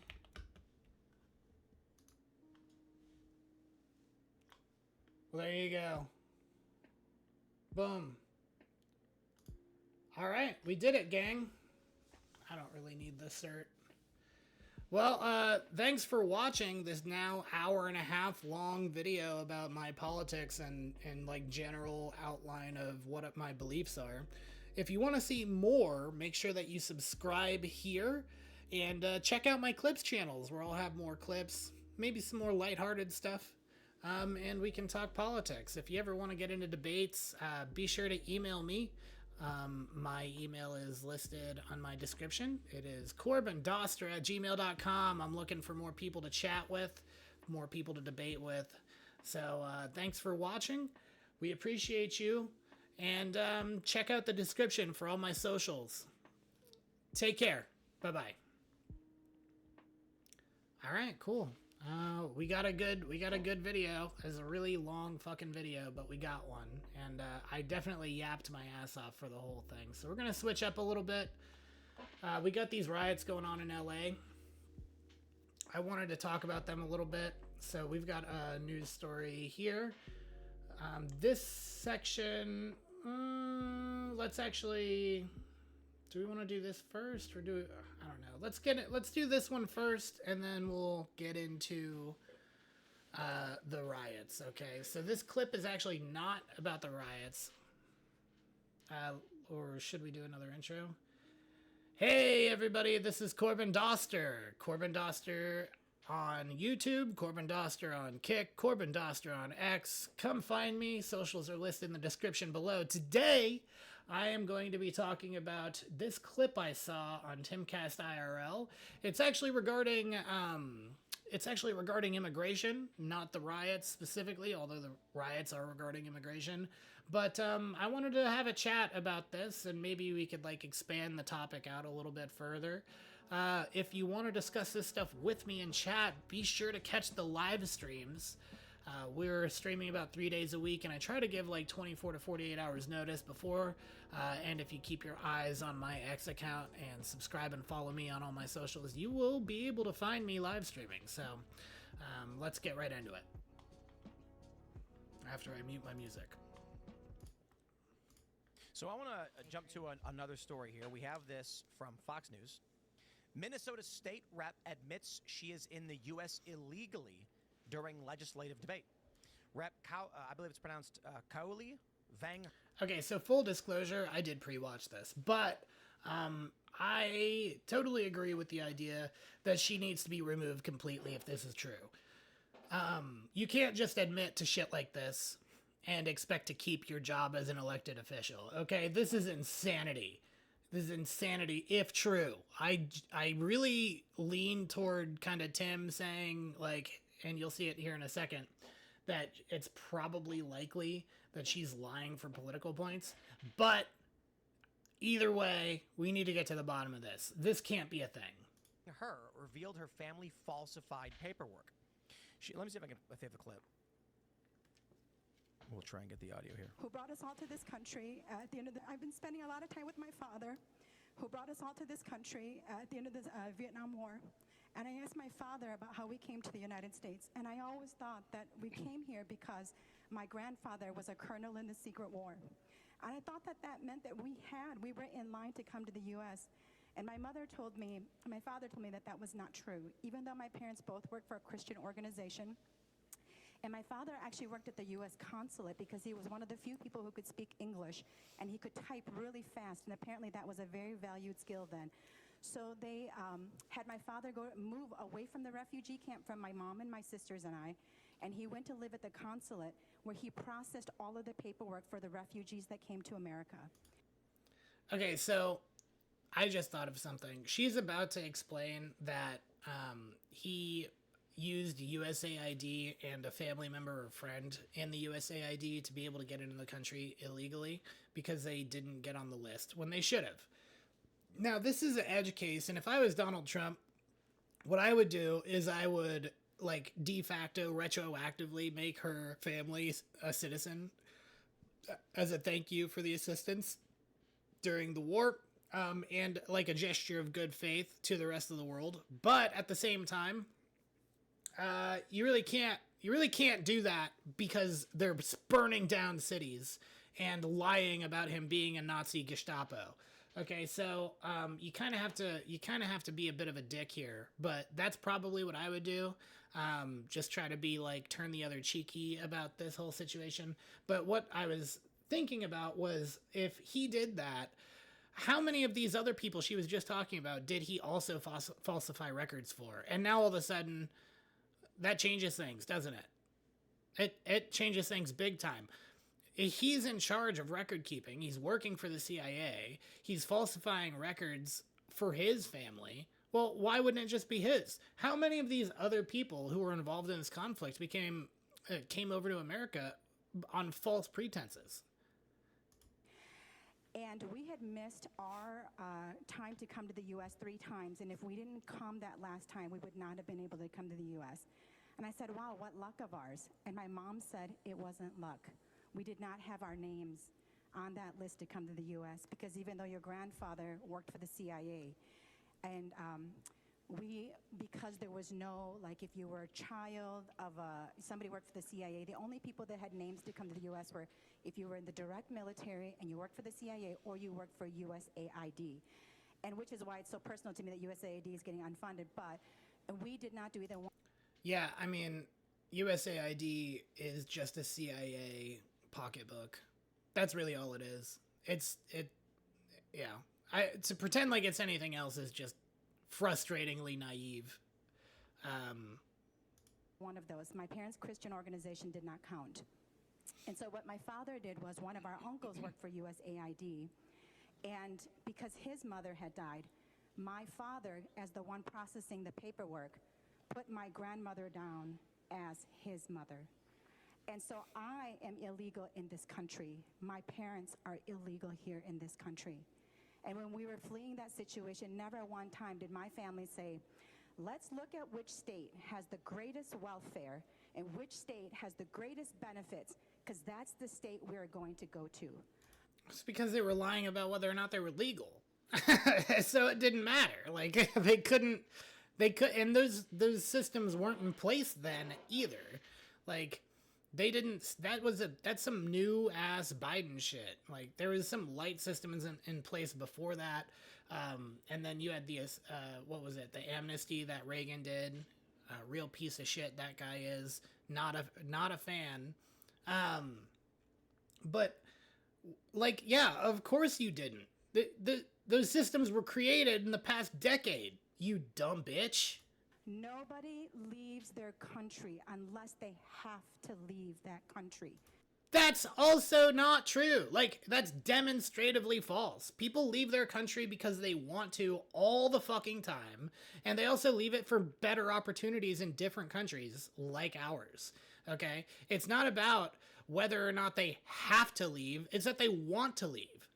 God fucking damn it. The constant dishonesty from these people. It drives me crazy. I just want to shake them and be like, are you actually this stupid?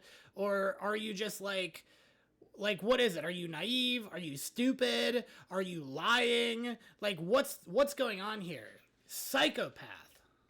And that I asked my parents, were you scared coming to America? And I record all this because I can't believe that I'm going to be turning 52. I never asked my parents these stories before. And my mom said, we weren't scared. Because America, we knew, was the land of opportunity, and that if we worked... No, they weren't scared because they filed a bunch of fake paperwork that made it look like they were actually citizens. Like, what the fuck? I bet you they got social security numbers when they came over. Hard, we could become something. As long as they fraudulently gained citizenship, which is apparently what she's claiming they did. Yeah, thank you, Tim. So, yeah, I mean, yeah, look, at the same time... It's true, America, especially back in those days, was the land of the free, lots of opportunity, blah, blah, blah, blah, blah. Like, I'm just being kind of shitty because I'm so pissed off about everything else she's saying in the context of it. But because while she's doing this, she is trying to run defense for people who snuck across the border, for MS-13 gang members who are legally defined now as terrorist organizations, for people who are importing and exporting children for child predators, okay? Like, this is the kind of stuff we're dealing with. It's more than 50% of the women and children that get smuggled across the border are raped or given up into sex slavery. Okay? It's really bad news. Really bad news. These people are not to be trifled with. You don't want to be running defense for people like this. This is the same as this guy right here, loving Hamas and other terrorist organizations. It's the same actions. Okay? It's the same thing. So yeah, I wanted to get into that. That story really pissed me off, and so I just wanted to complain and bitch on the internet for a while. Don't forget to follow me on X, subscribe to the Corbin's Briefs channels for clips and short form content, and I hope you enjoyed this video. Be sure to subscribe to this YouTube channel, of course, and follow me on Kick, where I also stream. And I'll be here to help support you through these crazy times. Pants off, brain on, gang. Let's bounce! Okay. Moving on to the next video here. We've got a little MorePegasus video. This one's a little longer. We love some MorePegasus in this house. This is a MorePegasus household. I want to get some WD-40 for this chair. Hang on, before we do anything, I'm de-squeaking my chair. Hold on one second.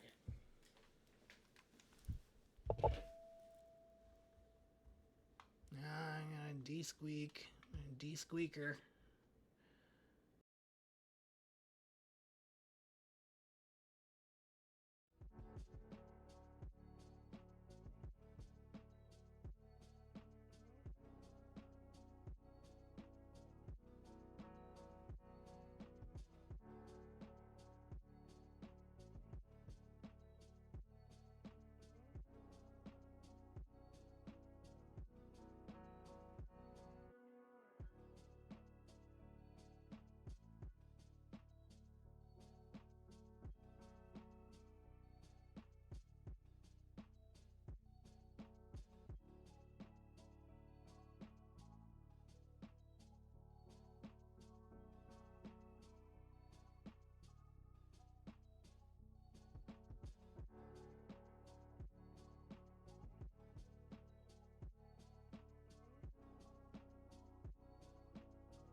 Okay, I'm back. I'm pretty sure. Yeah, I'm not hearing any squeaks. I think we got it, gang. There's a puddle of WD-40 pooled up underneath my chair. It is really stinky now, and I'm just gonna let it ride for a bit. Probably gonna slip and bust my ass later, but whatever.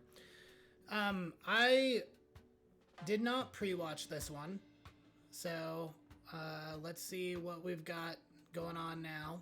I'm gonna do a little intro and then we'll talk about it. All right.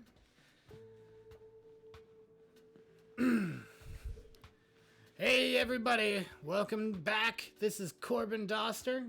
Today we're gonna be watching this video. Hasan is completely effed now. Apparently he's been, I don't know if you've been keeping up on the Hasan drama, but basically he got absolutely dominated like a little bitch boy by Ethan Klein in a debate that took about 5 hours, where he lied and whinged the entire time and even crashed out completely, yelling that Ethan Klein is a racist.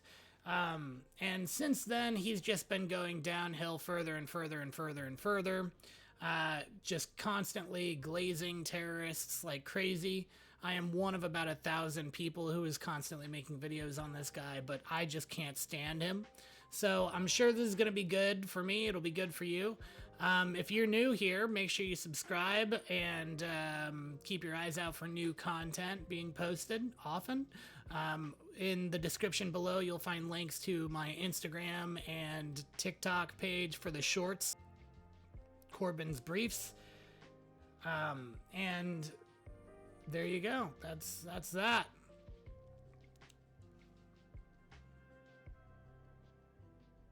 Let's get into it.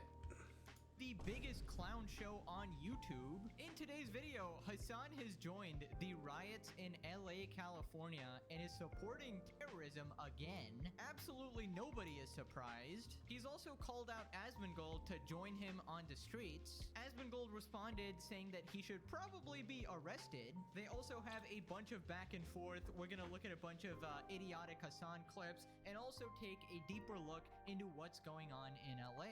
So basically some quick context if you didn't know, there's a situation in Los Angeles right Did bro really ask Hasan or Asmon to come out to a fucking riot with him?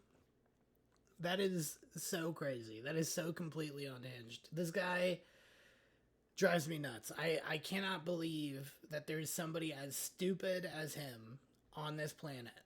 now that looks a lot like GTA 6. Basically, Trump was arresting and deporting a bunch of people who entered the country illegally. Turns out there's actually a lot of them, and this is obviously different from immigrants who came legally and waited for their visa, waiting in line, and came through based on certain qualifications. He's basically going and arresting people who broke the law. So essentially, a bunch of people are protesting these arrests, trying to keep these people in America, but the protests have turned into full-blown riots, with people throwing bricks, lighting cars on fire, vandalizing property, and causing massive destruction to not only the cops, but also civilians and the city itself. So Trump is now sending the National Guard to quell the riots. So let's start with As he should.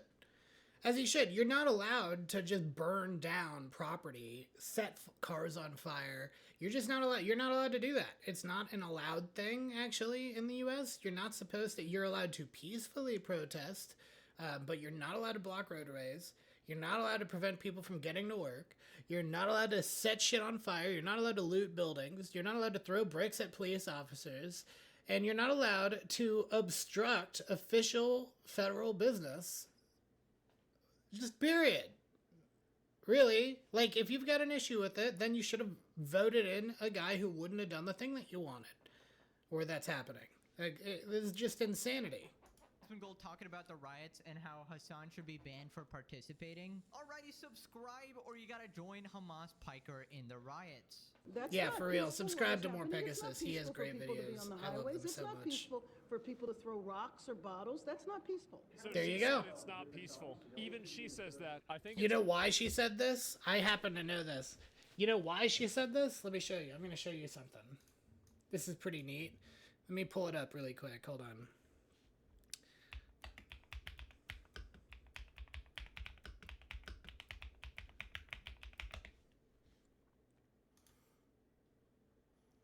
This is why. So until this came out,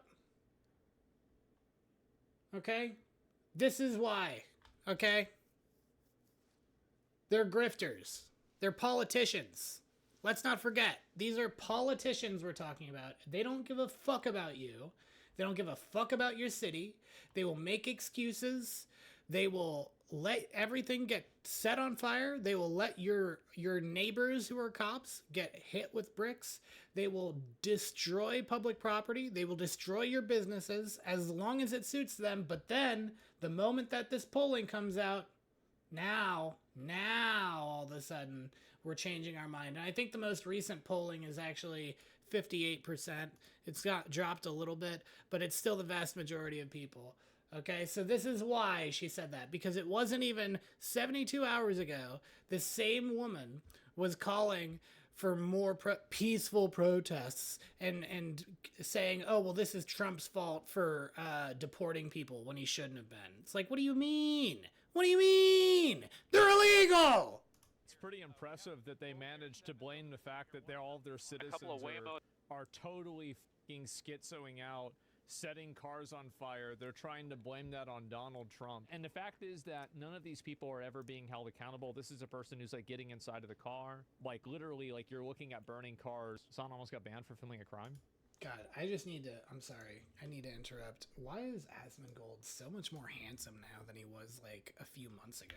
Am I like tripping here? Like, he's looking way better. Let me find, I gotta find it. Like, come on, guys. Like, what do like, he just, I don't know. Like, this Asmongold, very handsome. What's going on here, though? I mean, I've got hair issues. Why is this blurred out? But still, like, this is just, I don't know. Am I wrong? Like, he looks right out. He looks like a meth addict in this picture here. But right here, oops. Right here, he's looking great. He's looking very good, very handsome. I think that taking the red pill has really made him more attractive, you know? I think that's probably what it is. I mean, realistically, Hasan getting on the highway like that should get him banned. It's not even a question. It's very cleanly and plainly stated in terms of service that if you commit a crime and you're breaking the law on stream, you should get banned. It's explicitly against the terms of service. Okay, but you know what else is against the terms of service? Supporting terrorists for Twitch. I'm not going to ever be on Twitch. It's not happening. I won't be ever streaming there, and it's because of their moderation policies and a bunch of other stuff, and we're actually going to be getting into a video on that later. But, you know, the problem is really that they love Hasan. They've got his cock so deep down their throat that they're actually not able to prevent themselves from allowing him to commit crimes live on stream. So it's really actually very simple. I want you guys to see this immigrant-run Salvadoran restaurant that helps sheriff's deputies with tear gas in their eyes. I have this. I have this one. Let's watch it. Let's go over here. I think it's this one here. Oh, no, it's not this one. Yeah, it is that one. Yeah. People got mad at me because I made a joke. Whatever. Anyways.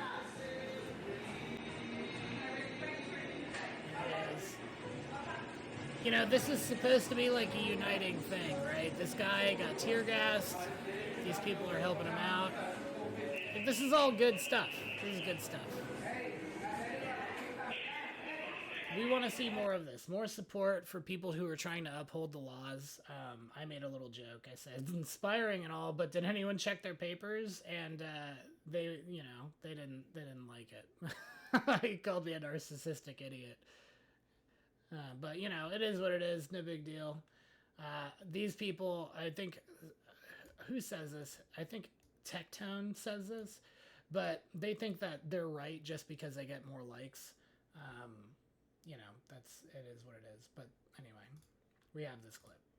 Dichotomy. Oh, it is the rest of the normal people that want to be able to live their life and run a restaurant in America and pursue the American dream. Right, that's pretty well said. This is obviously not a race issue. This is not an immigrant versus non-immigrant issue. This is people breaking the law versus law-abiding citizens. This is violent people committing crimes, literally setting cars on fire, endangering regular people. And obviously people like Hasan are actually out there supporting violence, supporting terrorism, and trying to make this a race issue, trying to divide people based on nothing but propaganda. Now, it turns out Hasan even admitted that this protest... Did you guys see that? Or am I tripping? Hold on. Look at this. Piggy. A-crab. But propaganda. A-cab. Now, it turns out Hasan even admitted that this protest is full of his Just fans. the worst Hasan says people. that half the people at the protest he attended in LA were his fans. No wonder there's so many federal agents in my chat. No wonder there's so many federal agents in my fucking chat, dude. Yeah, it's because you're raising up a fucking mutinous army of scabs to try to take over the government and instill you as the new fucking leader. This is what communists do. That's all you care about, is becoming the new leader of the communist movement that takes over America. You're calling for revolution. You want terrorists. You want violence. You want more people to die, also that you can claim more power, and what, add another 7 rooms onto your fucking Palisade mansion? You piece of shit. It's like, half of the protest is HasanAbi. But, been watching you for years. Love you. Can I take a picture of you? Of course. Nice to meet you, man. Nice to meet you. Right, so he's admitting that his I love this. Let me get a picture with you, but he's wearing a fucking mask. It's like, it's such a shit picture. own fans are rioters and criminals and violent extremists. You And terrorists, don't forget. Also terrorists. actually can't make this shit up. Dude, there's literally a giant fire behind him with this cloud of smoke. I don't know what exactly is burning. I'm hoping that's a car and not a building. Both are pretty bad, but one is worse, obviously. Like, Hasan is out here openly admitting that he is basically leading to this. He's the one radicalizing these people. These are literally his fans. Half these people are his fans. He's admitted it. How is he not banned for streaming this? This will be used against him in court someday. I wonder if Hasan... God, I hope so. God, I hope it is. I pray each day that this guy sees jail time for all the shit he's been doing. started that fire behind him. Wouldn't put it past him. This is a good way to speedrun a long prison sentence. Oh, wow, so that's why his viewer count has been low. This guy's regarded for saying this. Expect the ADL to bring this up again. He's always like, why are they complaining about me on media? Why are these slop tubers talking about me? Dude, you're literally supporting terrorist actions. Oh, I think I'm a slop tuber now. Oh, shit. Okay, well. Did you get that on camera? It's just Hasan, like, soy facing. Oh, I had a good one for this, too. Hold on. This one was great. Let's see.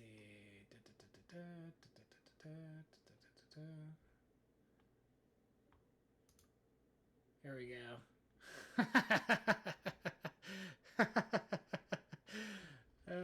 Thank you, Grok.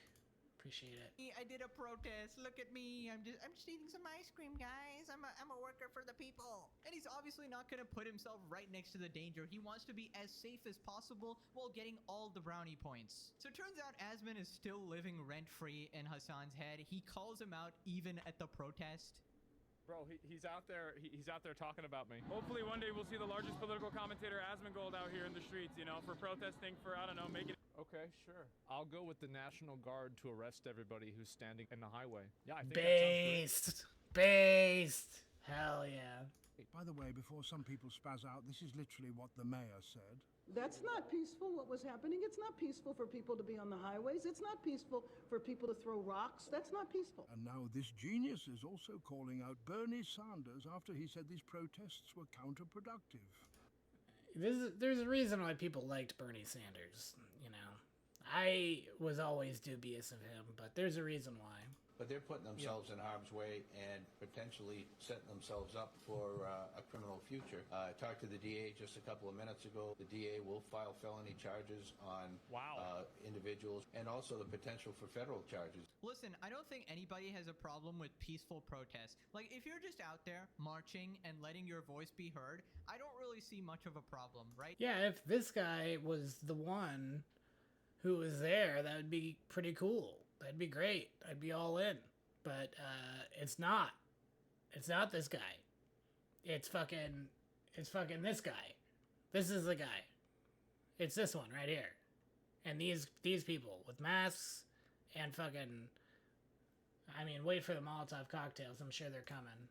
You're entitled to do that. But if you're out there burning cars, literally vandalizing property, causing destruction, harming civilians, of course there's gonna be a problem. And of course Hasan is on the side of the violent rioters. Can any Hasan fan tell me what purpose does lighting things on fire serve? What purpose does burning cars serve? You're literally just giving the cops more reason to actually go and arrest you because you're committing crimes. I can't get the fucking dumbass take that Asmongold had out of my mind. It was the stupidest... Oh, God, bro. It's always about... At least he admits it, bro. At least he admits that he can't get him out of his mind. I mean, I'm honestly the same with Hasan. I can't get him out of my mind. I want him to suffer for the things he's done and said, like, you know, prison-wise. Like, not, you know what I mean? Legally suffer, I should say. About me. Which one? Being like, oh, if you ever see protests where there's other countries' flags being waved, you know you're in America. It's like, yeah, dumbass, it's a diverse country. If it's a diverse country, wouldn't you expect to see more American flags, though? Because, like, I mean, to be fair, at least there's one of them right there. Also, not much to feel proud about right here. This endless police militarization. You wouldn't need the militarization. You didn't have people throwing rocks at them. You have to remember bricks of peace, gentlemen. There is no war in Boxing Day, guys. It's mostly peaceful protests, actually. Now, I've been saying this for 37 videos now. Hasan is radicalizing people to the extreme, supporting violence. Well, I mean, that's his intent. That's what he's trying to do. And Twitch agrees. That's why they're letting him do it, okay? I don't know why we're still pretending like there's something we can save about Twitch, right? Like, this little guy right here is purposefully trying to get more people just like Hasan to exist. Otherwise, they would ban him. They would ban him for the things he does and says. But they don't. They play footsie with them, and they ban people like Tectone for calling women who are whores, frankly. And he needs to be stopped. I don't care if it takes 100 episodes. We're gonna show everybody, piece by piece, what a fraud, lying piece of shit this guy is. And the real damage he's actually doing to people. Hasan acts more like an obsessed ex-girlfriend than he does a man. This is why I'm getting involved, because I need to, this guy has inspired me to become a resistance force against him and his beliefs. And Hasan is how's it called, the Raider syndrome? Peaceful bricks, oh my god. Bricks of peace, fires of healing. Throwing rocks off an overpass should be an attempted murder charge. It literally is, though. It literally is. Yeah. Now, remember that journalist that always glazes Hasan, Taylor Lorenz? Well, she actually showed up to the protest to meet Hasan. Hi, Taylor. What are you doing? Hi. Watch out. Good to see you guys. Hi, everyone. Taylor's here. I'm here with some other journalists. I'm actually on my way to go meet them. God, just fucking blow him already so you can move on with your life, you sick fuck. Ah, man. What are you guys doing? Sergio just got here. He got shot with one of those pepper things in the chest. So I'm grabbing a drink. Okay, he's coming back. Yeah, they are. I'm pulling a Hasan and I'm grabbing my drink. Be careful. I feel like it's not gonna get really crazy until dark, like later. These are the journalists that Hasan points you to. He's like, oh yeah, these are the objective, very neutral journalists here. Literally all a bunch of Hasan simps, man. How pathetic. Also, you know that you're in the right when you need to hide your face. I don't even... Very good journalists on both sides. Both sides are very good journalists.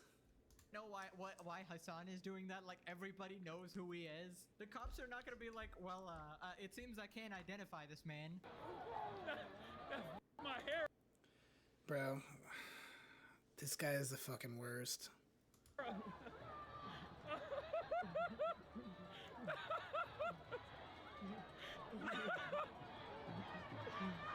Anyway. I will give Hasan some credit here that he did actually go down there. Granted, it's literally all his fans who would apparently just take a bullet for him because they're so integrated into the cult. But at least he went on the ground, as he says. There is a 0.001% chance that he does get shot, so he is actually risking something here. But I do think Hasan is conveniently far enough away. Oh no. Not that. From any danger, so he's positioned perfectly so that he will get all the accolades for actually going down there, but at the same time he's far enough away that he's not going to get damaged in any meaningful way, right? So for example, Hasan is not going to be standing next to a burning car. Now if he actually does that, okay, then he's actually legitimately insane. He's not just stupid but dangerously stupid. Now apparently one of his fans Yeah, I don't see him doing that. The guy's a pussy, right? Like, he just won't do that. He will only do things that keep him safe and protected in his little bubble. It's why he rarely leaves his mansion. It's why he declined going to report on-the-ground journalism with Hamas. I think it's also partly because he knows full well what they would do to him. You know, or maybe not. They've got a pretty decent PR team, right? And, he would know. He was glazing them. Even though they were actually terrorists disguised as you know, journalists, but whatever. Went up to him. Personal friends of basically, his, like, he said. Severely dramatized the story of getting pelted with like a paintball gun or something. Show you this. I'm trying to show anyone who can get it out. I had the Palestinian flag with the Shahada on it, and they purposely Shot you in the arm? yes, they Like, what are you doing, dude? What are you doing? Come on. What are you doing? I can hear from your voice that you're the whitest person on fucking earth, okay? You're over here copying Hijabba the Hutt, of all people? Really? said get the girl with the tan backpack. My comrade overheard. Wait. My Did you just say comrade? comrade? Oh my god. That's like a communist thing, no? Dude, Yeah, average it Hasan is. fan. Now you can literally see the bruise. It's like the tiniest shit ever, which is kind of bound to happen if you're out there rioting. Yeah, honestly, it looks like she got like a belt like bound up on her skin or something. It didn't even look like a pellet shot. Like there's a guy. Hold on, let me see if I can find it, and then I'll put it up on screen here. Hold on. There's a guy walking around over here. Here we go. This guy right here. Those are pepper balls. These are actual, you know, wounds. But that wasn't shit, dude. What is she on about? Here, let me put this back. Hold on a second. I gotta remember how to work the computer here. Come on. That's not what I want. Why are you doing this to me?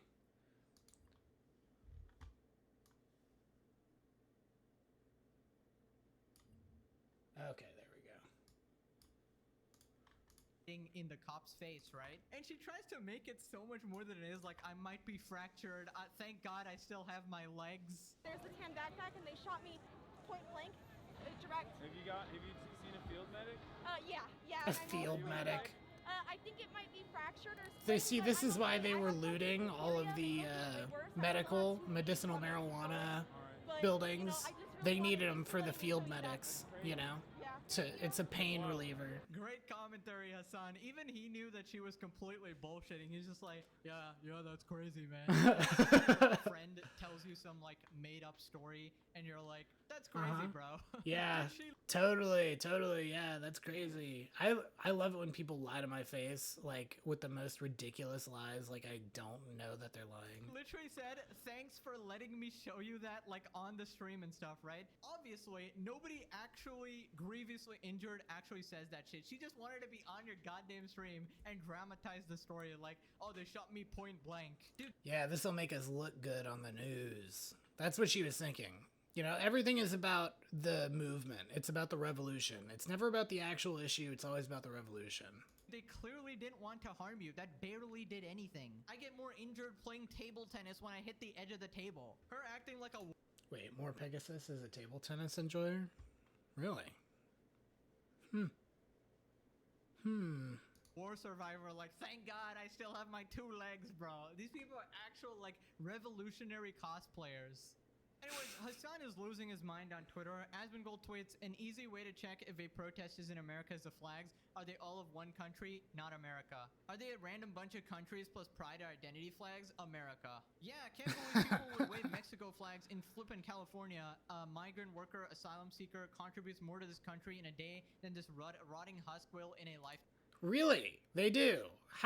They contribute more to violent crime. Yeah, absolutely. They contribute more to non-violent crime. They contribute more to sucking away tax dollars from people who are actually fucking working. They contribute more to lowering wage growth. Here, let me show you something else. Okay? Approximate illegal immigrant population. Okay? 11.7 million. Well, let's assume that that's right, even though that was 2023 and it's probably lower, okay? Or probably higher. So let's do that. Now let's take total population of the United States. 340 million. Okay, now let's get out our handy dandy calculator. All right, and we're gonna go 340, 1, 2, 3, 1, 2, 3 million. Okay, and we're gonna divide it, or sorry, not divide it. We're going to do 340. Sorry, I'm bad at math. You'll have to forgive me. Times, okay, 0.11. Wait, is that right? That's 11%. Now, hold on. We gotta figure this out. Give me 1 second. I gotta figure out how do we do that? How do we do this? We're trying to find the. It's about 2.5%.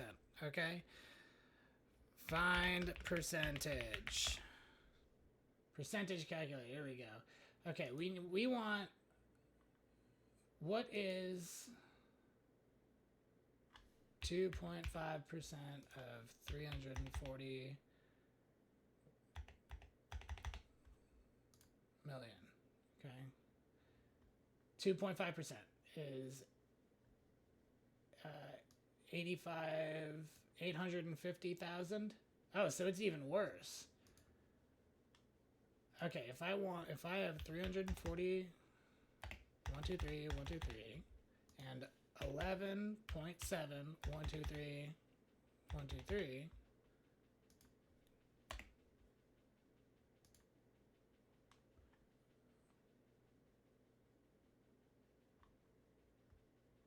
Oh.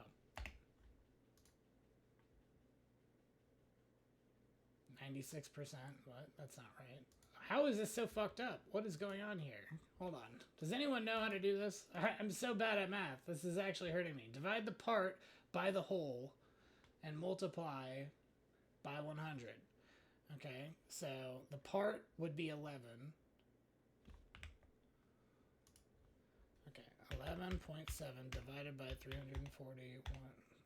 That's not what we want.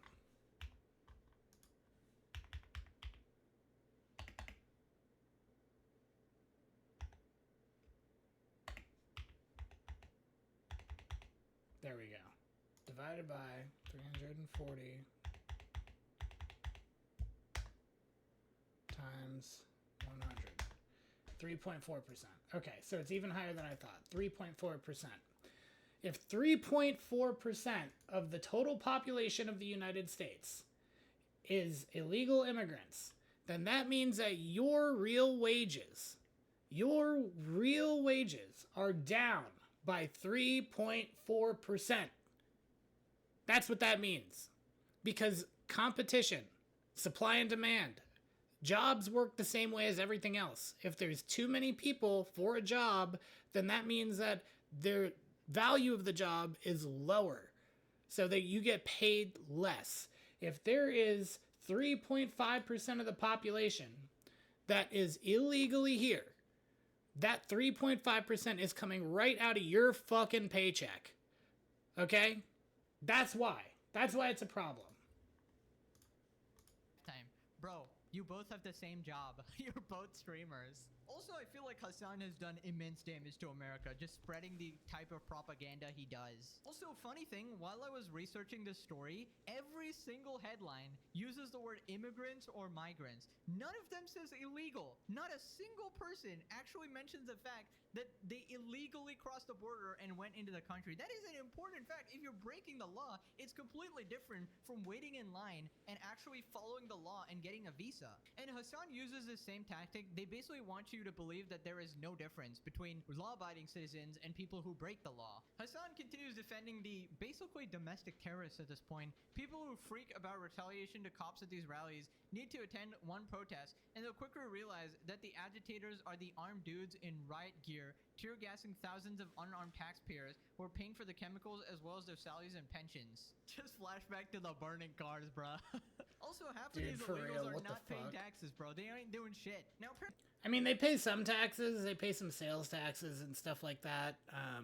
They might have a TIN, which are intended for migrant workers and that sort of thing, but they've been given out to illegal immigrants for some reason. I guess to probably legitimize them. So, I mean, it's all political shit. It's always all political. People are also hounding XQC over this. XQC and the community have... XQC, local community retard. Become too fascistic for my liking. I guess having genocide lover losers like Destiny and Asmon as their moral compass turns you into a fascist little buh. FXQC. XQC responds, bro saw burning cars and got mad I wasn't Okay, well, you know, that's pretty Right, it based. completely ratioed him. Now, Hasan tries to call out Asmongold again, but immediately owns himself. By the way, to understand how far right we have gotten, for the record, back in the day, For the record, Pestany said, I don't care, you know, white supremacists need to fucking mow down these, like, stupid black counter protesters. He got fucking banned. He got de-verified. Asmongold he didn't can say now that. be the largest content creator on the fucking platform and be like, yeah, they deserve it. To be fair, he's talking about the cops in this circumstance. We understand. I wonder if this person yelling La Cucaracha is talking about this fucking guy right here. The fucking... Oh, yeah, he is, because this is... this is added in the stream here. Stand them as white supremacist force, but, you know, and not like the non-state actors taking matters in their own hands. Or maybe it's not. Oh I don't my know. God, I he think just they are caught talking about himself him. Immediately, like, Asmon said the cops should enforce the law. Wow, what a controversial opinion, man. Almost like that's what they're paid to do. Dude, Hasan Yeah, crazy. Who'd have seen that coming? is so far left at this point, it's crazy. Bro just loves any form of terrorism, whether it be Hamas, the Houthis, Hezbollah, domestic terrorism, like any form of it, bro. And this guy saying Asmon is far right for saying that people who are burning down the city need to be arrested. What the heck is wrong with you, man? This is It's like you mean you? You? People like you? mental illness. And then in classic Hasan fashion, he plays victim saying that he's gonna get banned on Twitch. The results are the same. He will get no... Bro, did you guys see this guy's come back from his day off on Twitch where he was all, oh, I don't care whether Twitch bans me or not. I'm gonna say what I want to say. It's like, dude, Twitch is like fluffing you up right before your fucking shoot, dude. No punishments for this. As a matter of fact, I'll probably get fucking banned before he does. Literally Please. zero sympathy for these kinds of people. He's trying to run away from the police, etc. I don't give a shit. They're psychopaths. Well, there are people. The reason why these people are doing it, I'm off. Yeah, I mean. Yeah, no, you're right. the psychopath is certainly the people that are protesting ICE kidnapping other people. Okay. Kidnapping. I love it. I love it. It's all emotionally loaded language to make you feel like you're the bad guy. Here's the thing, and here's what, if you agree with me and you don't agree with people like Hasan, whether you're on X or Facebook or any social media, or you meet them in person or whatever, here's what you need to tell them. You need to tell them the one thing that will actually change their mind if they hear it enough from enough people, and it's that they are on the wrong side of history. That's what they need to hear. If they don't hear anything other than that, they will not change their mind, because their cult is telling them that this is the paragon of truth, okay, and wisdom. That's what they're telling them. They are on the right side of history. They're the ones preventing the kidnappings. They're the ones who are stopping the Nazis, right? That's why they need to be told nonstop that they are the ones on the wrong side of history. Do not stop. Drill it into their fucking skulls until they quit the cult. Okay. Kidnapping their neighbors, kidnapping their community members, and not the fucking Rat King who is covered in his own fucking filth and rot. I'd rather be the Rat King than the Roach King, Hasan. Sitting in the comfort of his fucking home, going, yeah, it's perfectly fine to trample over a taxpayer with horses. Yeah, it's based. Yeah. I pray that one day Hasan is just as afraid to say Corbin on his stream as he is to say Nuxtaku.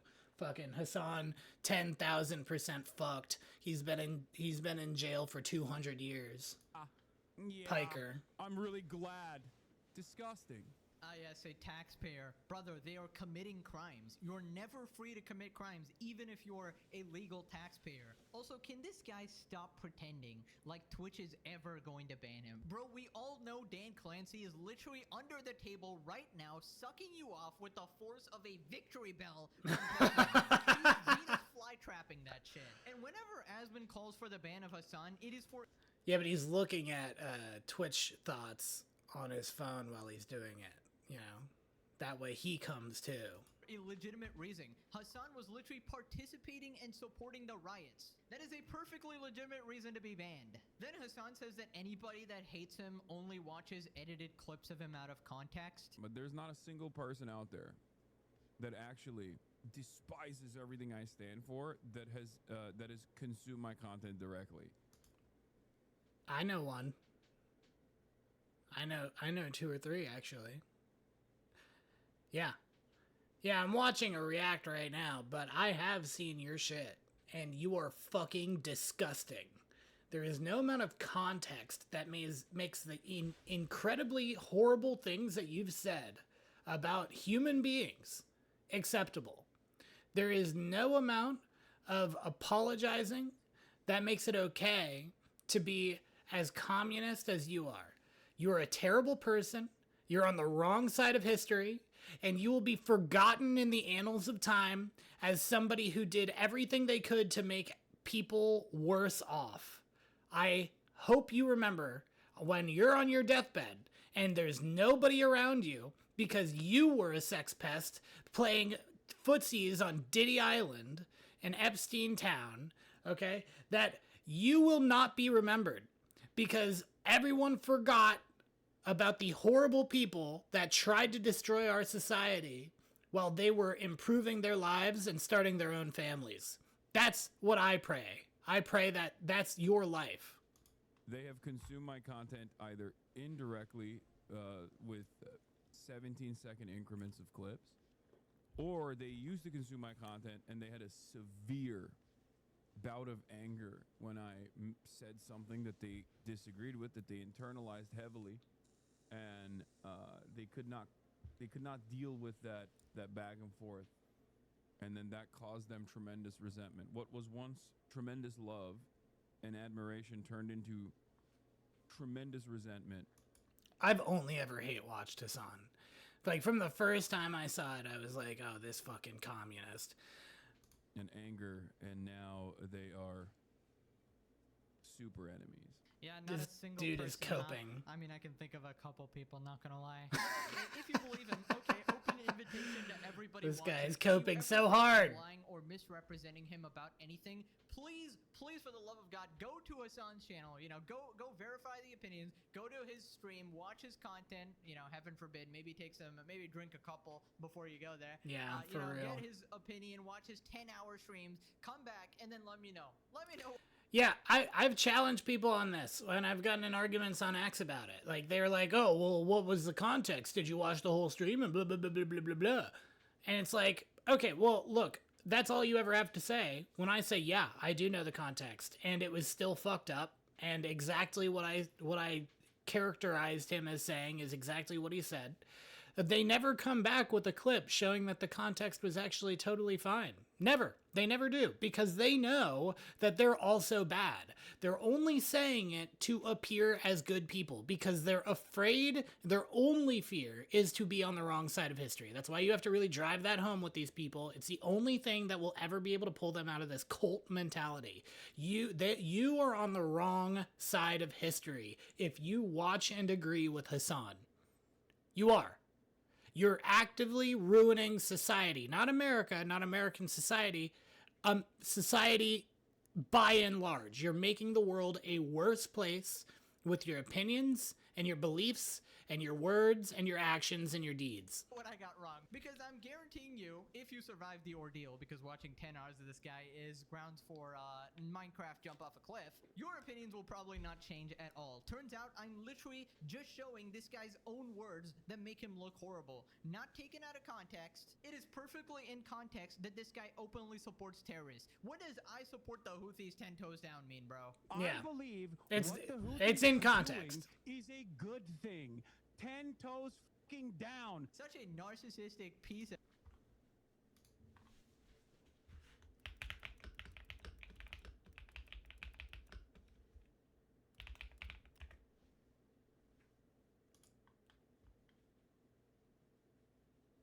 The Houthis, an Iranian-backed militia controlling northern Yemen, have been actively involved in a number of actions, including attacks on Israel and shipping in the Red Sea, solidarity with the Palestinians, disrupting global supply chains, threatening to resume attacks, threatening oil infrastructure, fighting for control of Yemen, potential escalation of conflicts. Oh, forget all this. The shit moron, bruh. The only way anyone hates me is if they don't watch my content. Of course they That's don't. the You're a woke fucking AI idiot. overview. The only reason this video That is even softens the bearable blow is of because what they've my done. commentary interjecting, or we're Doesn't even people mention watching that they've Asmo or participated in the somebody else. genocide. Like, if it was just Hasan clips, holy shit, we'd die. So anyways, let's just get a better idea of what's actually going on in LA. Shout out to YouTuber Decoy Voice for this coverage. Love the that guy's unruly voice. mobs just took over Los Angeles, as it literally looks like it's been conquered. It's the least as the Asian protests voice. were essentially encouraged He by the looks mayor. like what More of my these voice, foreign like he forces looks like he started to should show sound up like in the me. streets, where even the Like Fed my vehicles voice should are be under attack. superimposed on his body.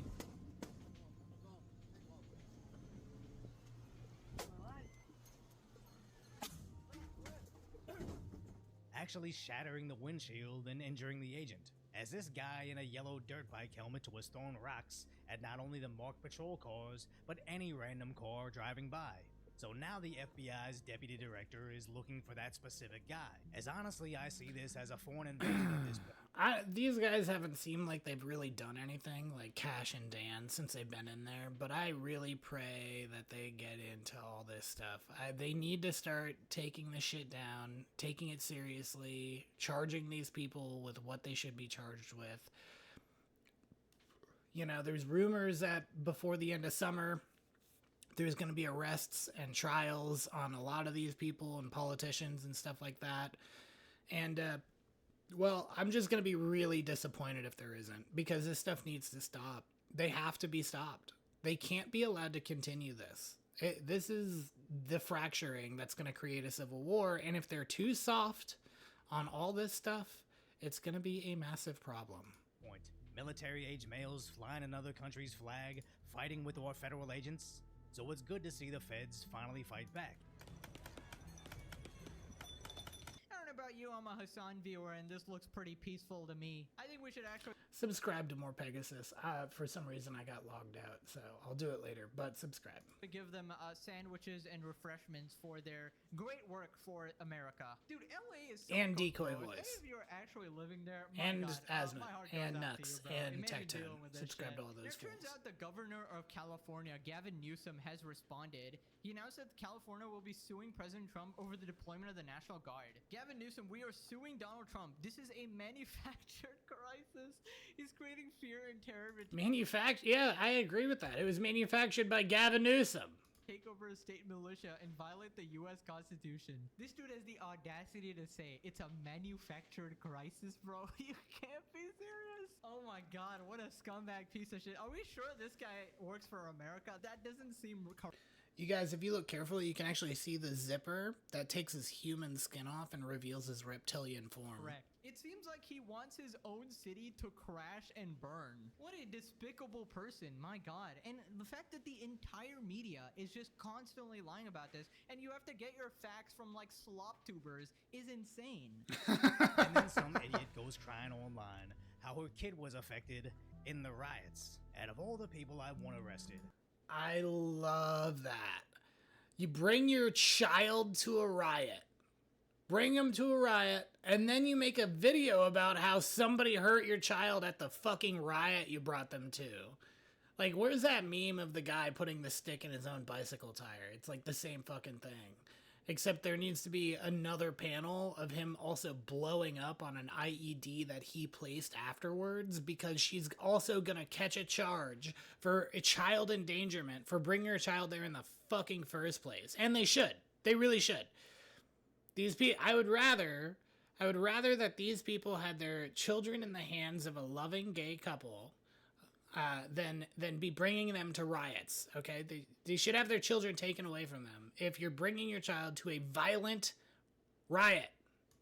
I think the so-called mother deserves it the most, as you should know better than to bring your kid to this very volatile situation, unless, at best, you are using them as a prop for your protest, and at worst, you were using them as a shield from repercussions. Or at the very worst, you knew this would happen and are just looking for a taxpayer-funded lawsuit. Dude, people really bring their kids into this, man. How disgusting can you actually be? Like, using your kids to advance some sort of political point has got to be the most disgusting thing you can do. Like, if you're an adult, whatever, be as stupid as you want, but don't harm your kids, man. It just sucks. They don't care. It's not about that. And they don't give a shit about anything but the revolution. This is why they're scum, roach, bottom feeders. They need to be exiled immediately. What you saw in Los Angeles yesterday wasn't rioting and destruction, so stop trusting your eyes and just listen to the experts. As CNN shows you vehicles burning. Peaceful protests, people that are there to protest. MSNBC Exile! watches them skirmish with the feds. These are peaceful people that want to exile! Get their message across. They brought signs. They're out with families in some places. And even controlled opposition, Fox News says, there were no problems. At one point, somebody exile! Deport! Disavow! did throw a Molotov cocktail. As the mostly peaceful people that cause no problems other than throwing a Molotov, with her LAPD releasing a statement saying, the demonstrations across Los Angeles remain peaceful. Remain peaceful, mostly peaceful, actually. There is no war in Ba Sing Se. Dude, it's so pathetic. They're like trying their best to hide the footage and show the most non-violent parts, but even that is just a Herculean task because just so much of it is openly violent, right? It's just hilarious watching them squirm as their like complete narrative falls apart. The rioters at best set fiery but mostly peaceful riots, buildings on fire, then broke apart their own sidewalks to make concrete projectiles. I think Asmongold was saying, like, it's like Rust. They're taking rocks and they're using them to break more rocks to make more rocks to throw at cops. It's a hardcore PvP server. And as Fox News pointed out, they nightmare made mode difficulty, incendiary devices that masked men in hoods. Oh, called it. Called it. Did you see those? Molotov cocktails. That's what those are. Called it. Incendiary devices that masked men in hoods threw at the local coppers. These idiots actually see themselves as revolutionary freedom fighters, but they're really just live-action role-playing. Yeah, these are not revolutionaries. They're absolute fucking waste of space humans. See, this is where I disagree. They are revolutionaries. The people like this are almost there, but they need to stop making excuses for these people and calling them LARPers and all this other stuff. These are revolutionaries. These are revolutionary actions. Like, how much more extreme do you need to be than taking your child to a fucking riot for you to be labeled as what you are? A extremist revolutionary. All you want is to take over the country and institute your quote-unquote communist utopia. These people need to be taken seriously. They're threats to democracy. They're threats to civilized society. They are just a threat to America. Their seditious conspiracies are taking place on the streets of LA and all over the rest of the country. And this is like, you know, they're not doing it intentionally, and it's not like a, hey, go fuck yourself type of thing. But still, they need to take this seriously. These people are not going to stop. Useless to society, obviously unemployed if they have time to do this shit. Like, can you imagine what kind of person actually has time? You mean useful idiots is what you mean. They are genuinely revolutionaries. Stop taking them lightly. You need to take these people super duper seriously, like your life depends on it. They are not to be trifled with. This is not a game. They will kill you if things get brought up to crazy levels enough. They will come after you next. And you'll be like, man, I wish I didn't. I call them LARPers. Time to go out there and just set cars on fire and stay in these riots all day. And like clockwork, the looting has begun.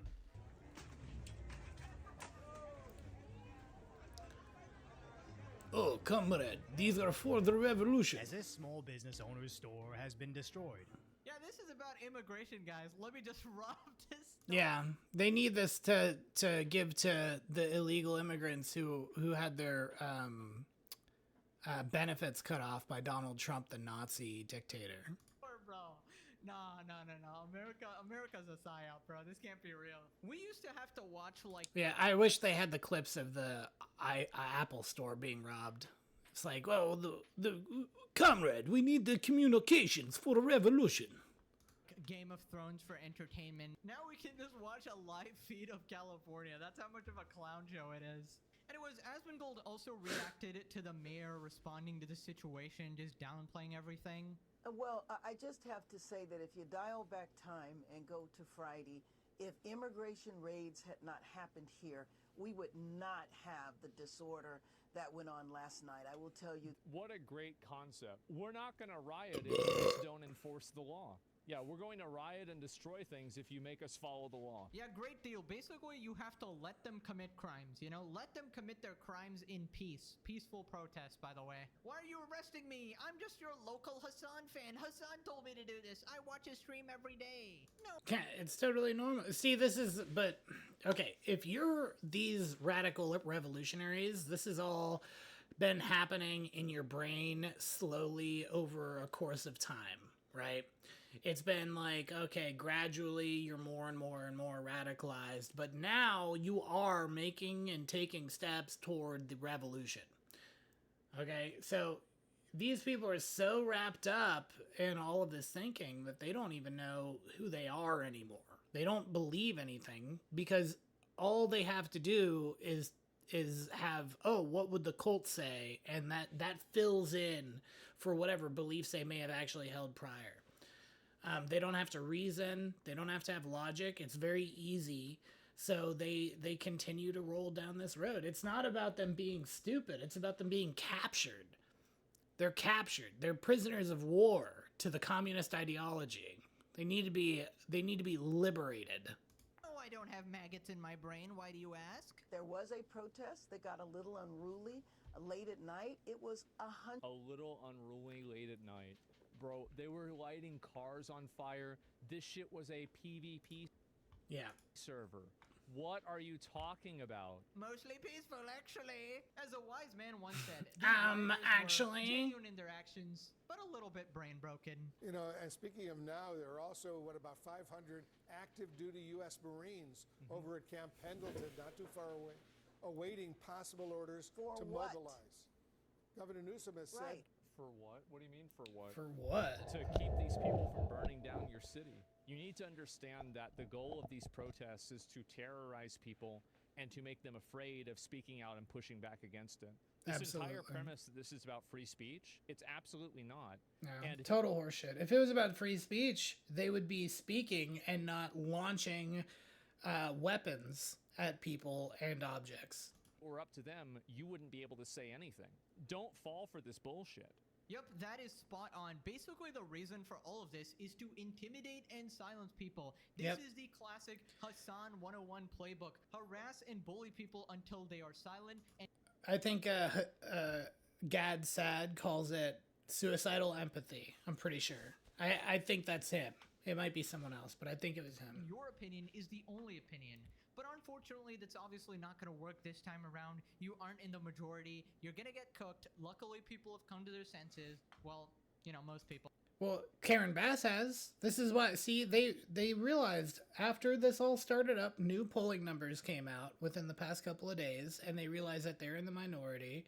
It's like 2 out of 3 people want deportations. So they realize that the jig is up. Okay, we're on the wrong side of history, so now we have to change course. Well, not the psychos in LA or the Hasan fans, obviously. I want to share the CBS poll. It shows 54% of Americans approve of the Trump administration's program to deport illegal immigrants. A minority, 46% That's CBS, guys. Approve. It's got to be bad if you're getting cooked by CNN over this. Yes. Even CNN is like, yeah, well, what about the fact that most people agree with this? Police officers are in gear that makes a brick not a deadly weapon anymore. Oh my God. That can't be real. That can't be real. Just know that if in the future you're in my chat saying shit like that, you are not going to be in my chat any longer. Like, are you kidding me? I have a 0 tolerance policy for full-blown retardation, okay? Unless it's funny. Unless you're a Clint you know, like an actual mentally handicapped person who's funny and cute and kind and makes stupid jokes. If you're a Clint, then you're good. But if you're this kind of retarded, I don't want you here. You're not welcome. You're welcome on a small island in the South Pacific where you were exiled to, okay? Okay. They're also probably wearing bulletproof vests. Does that mean that you can shoot them with a gun? That's right. He's wearing a helmet, guys. That makes it okay for me to throw off. Dude, something, I kind of have, like, the feeling that a lot of the chatters that Asmongold gets are actually, like, bots that he's having chat, because it's, like, such the easiest layups ever. The people in his chat are some that try to debate with him are so retarded that anybody could win a debate with them, and it just makes him look good. Like, it's like controlled opposition, you know? Like, that's the only way I can feel about it. Grenade at him. Genius. This guy studied at the Hasan School of Logic. Now click this video or Hamas Piker is elected president. Oh, shit. Okay, well, we have to watch another video, guys. All right, well, that was my reaction to MorePegasus. Hasan Piker is completely fucked now. It's about the LA riots. I appreciate you sticking it out with me. I know that was a long one. I've got a lot to say, so a lot of times these turn into pretty long videos. Don't forget to subscribe to the channel, leave a comment, like, and follow me on my socials. Follow me on Corbin Dauster on X, Corbin Dauster on Kick, Corbin Dauster on YouTube, burping in the middle of my outro. Corbin's Briefs on TikTok and Instagram. On Instagram, it's Corbin's_briefs. All of those links are in the description below, and I am looking forward to seeing you again next time. Bye-bye. Oh, man. Okay, so that's that for that video. We are 3 hours in, or 2.5 hours in, and I have not... How long are these videos? 14 minutes. This is a long one. We'll skip this one. Want to get into that. Okay. So, well, we're on the topic of these, of the LA stuff, so we're just going to keep it going. We'll do like a... What should we do here? Nah, this is just for you guys. This is just for the stream watchers, for the VOD watchers.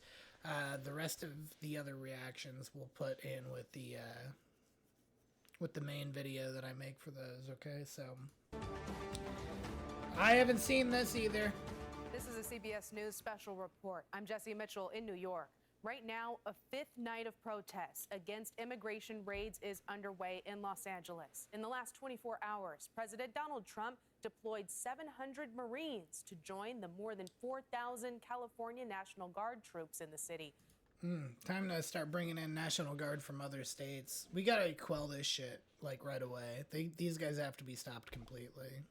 It's just too much, you know? Tonight, Governor Gavin Newsom is delivering a major address. Let's go now to the governor's speech.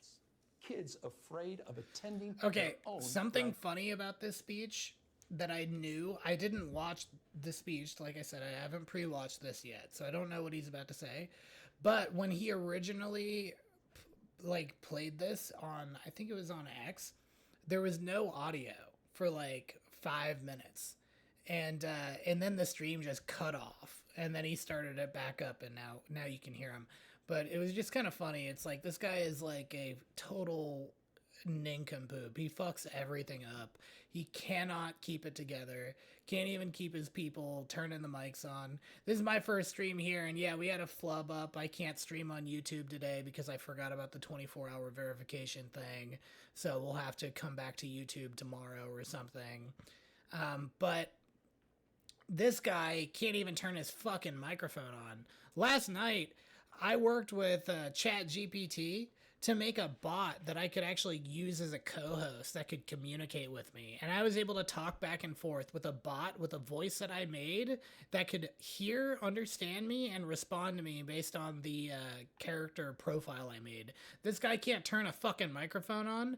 You know, I've worked in AV before. It's a single button. It's a mute button. Okay? How do you fuck this up? How do you not see that the levels are not showing an output for microphone for the one mic and one, like, this is the simplest shit ever.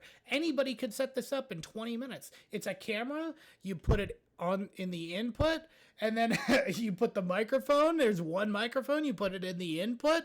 You've got a couple of lights. They're not even hooked up to anything but power. And then you organize the lights and you turn on the camera and you make sure the microphone's got power or phantom power if it's a condenser mic or an area mic. And then you make sure that you're showing an output and you've got your monitor on, so you should be able to hear it. That's it. It takes no time at all. Anybody could do this. Graduation. Except for Gavin Newsom. Trump is pulling a military dragnet all across Los Gavin Angeles, Newsom. well beyond his stated intent to just go after violent and serious criminals. His agents are arresting dishwashers. He didn't just say violent and perfect screenshot, by the way. This is like the face of all time. Hold on, we gotta take this.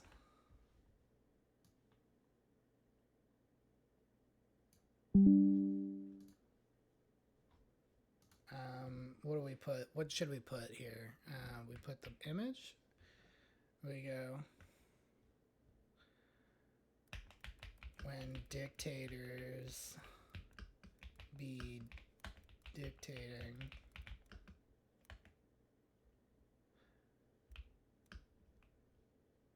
But you... Oh wait, hold on. The face you make when you ask for a 3-star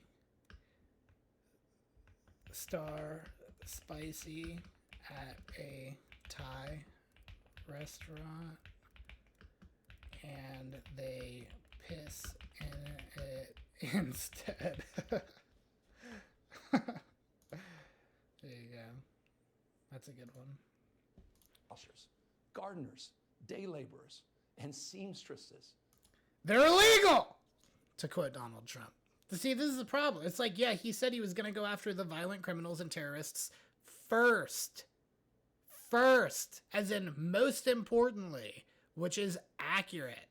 When you do triage, you go for the things that are going to kill you the fastest first. You get those all fixed up. And then after that, you move on to the little stuff. Okay? Well, that's what we're doing. We gotta get rid of all the illegals. Remember, 3.5% reduction in your income. Okay? Now, look, let me put this into perspective for you. Some people think that there's 20 million illegal immigrants in this country. If that's true, then we divide that by 340 million, okay?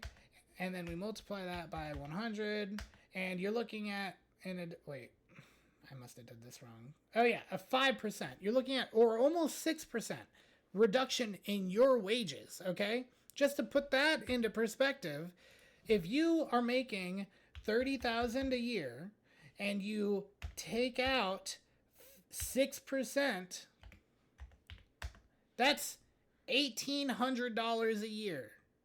That's $2,000. How many checks is that for you, dude? A year. How many checks is that? 1? Is it 2? I mean, what the fuck? That's just weakness. Weakness masquerading as strength. Donald Trump's government isn't protecting our... Dude, you want to see weakness masquerading as strength. This is it right here. Communities. They're traumatizing our communities. And that seems to be the entire point. California will keep fighting. We'll keep fighting on behalf of our people, all of our people, including in the courts. Just yesterday, we filed a legal challenge to Donald Trump's reckless deployment of American troops to a major American city. Today, we sought an emergency court order to stop the use of the American military to engage in law enforcement activities across Los Angeles. If some of us could be snatched off the streets without a warrant, based only on suspicion or skin color, then none of us. Bro, are you kidding me? They checked all the IDs, all of them, for everybody in those buildings. Are safe. Authoritarian regimes begin by targeting people who are least able to defend themselves, but they do not Okay, stop. so here's a little fucking emotional manipulation going on here with this authoritarian shit. Technically speaking, it is more authoritarian to close your border and deport illegal immigrants than not. That does not mean that you're Hitler or you're a Nazi or any other shit. It is also authoritarian to tell a business that they can't pour their waste into the river. That's also authoritarian. Are you an authoritarian? Are you an authoritarian for preventing the fire department from getting water from the fire hydrants? Stop there. Trump and his loyalists, they thrive on division because it allows them to take more power and exert even more control. And by the way, Trump, he's not opposed to lawlessness and violence as Look at January 6th. I guarantee it. long as it serves him. What more evidence do we need than January 6th? Boom! Can I get 4 big booms? Jesus Christ, dude. These people are such NPCs. I swear to God. Ask everyone. Ask Take everyone. time. I disagree. Reflect You're on this wrong. perilous moment. The president Everyone who wants disagrees to with be you. bound Have you by seen the no polling? law Your or mayor constitution, has in LA. perpetuating She's a backpedaling on unified all this assault shit. on American traditions. This is a president who in just over 140 days I'm sorry. The American tradition is coming into the country legally. Legally! has fired government watchdogs that could hold him accountable for corruption and fraud. He's declared a war on culture. Who? Give me one example. I don't know anything about what he just said. If there's any examples, please send them to me. I'd love to see them. Who is he fired that are government watchdogs that could hold him accountable? What is he talking about? Culture, on history, Just lying. on science, on knowledge itself. Databases, quite literally, are vanishing. He's delegitimizing news organizations, and he's assaulting the First Amendment. The news organizations delegitimize themselves, okay, Gavin? Fuckface news scum, the reptilian overlord of the deep earth. And the threat of defunding them. At threat, he's dictating what universities themselves can teach. Hold on.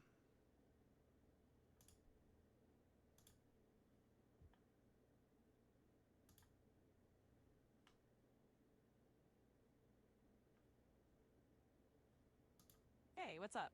Feel free to ask me about...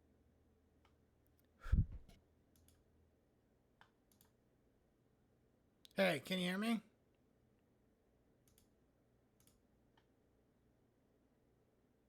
Hey, can you hear me? Oh, this isn't working.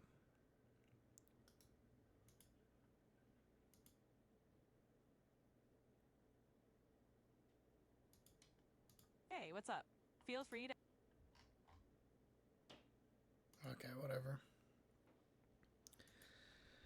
I'm gonna just show it right here. Are the odds that Gavin Newsom is the supreme reptilian overlord of the hollow earth reptilian race of authoritarian monsters who want to destroy mankind and turn them into worms to eat like an iguana does. Don't want to mess up my spelling here. Okay, come on, just send it. Slim to none theatrical potential off the charts. See? woman and cock up a mock news and that we're okay. Thanks, Libby. Targeting law firms and the judicial branch that are the foundations of an orderly and civil society. He's calling for a sitting governor to be arrested for no other reason than to, in his own words, for getting elected. And Well, that's called a joke, Gavin. As somebody who also gets beaten up for joking, case in point, right here, where I'm being told that I'm getting ratioed multiple times for making a joke about this video that I just came on here and glorified. It's called a joke. Joke. Haha. It's supposed to be a ha ha ha. You know? Where you make a joke, a funny, a ha ha. He doesn't know anything about that. He's never made a joke in his life, so. we all know this Saturday, he's ordering our American heroes, the United States military, and forcing them to put on a vulgar display to celebrate his birthday. If we're being real, I think you could make a legitimate argument for arresting him and mayors of sanctuary cities because they're directly violating the law. The only issue is that it was the Supreme Court that gave them the ability to create sanctuary cities in violation of the Constitution. You know, so the states' rights stuff is about non-constitutional issues. That's what it's about. If it's not outlined in the Constitution, then it's a states' right thing. That's the way it's supposed to be. So this whole idea is horseshit. He's a piece of shit. He's a liar. California is the communist utopia.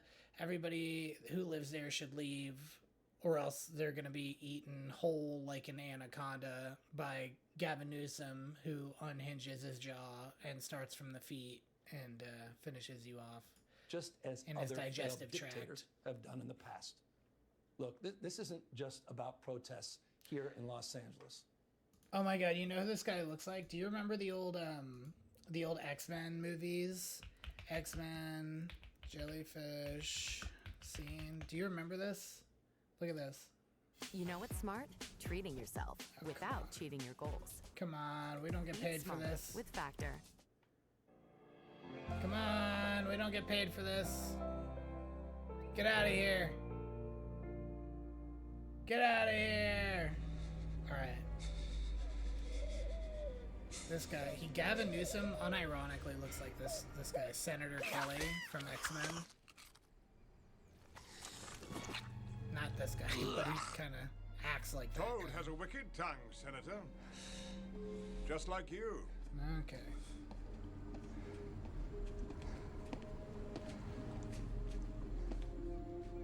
Who are you people?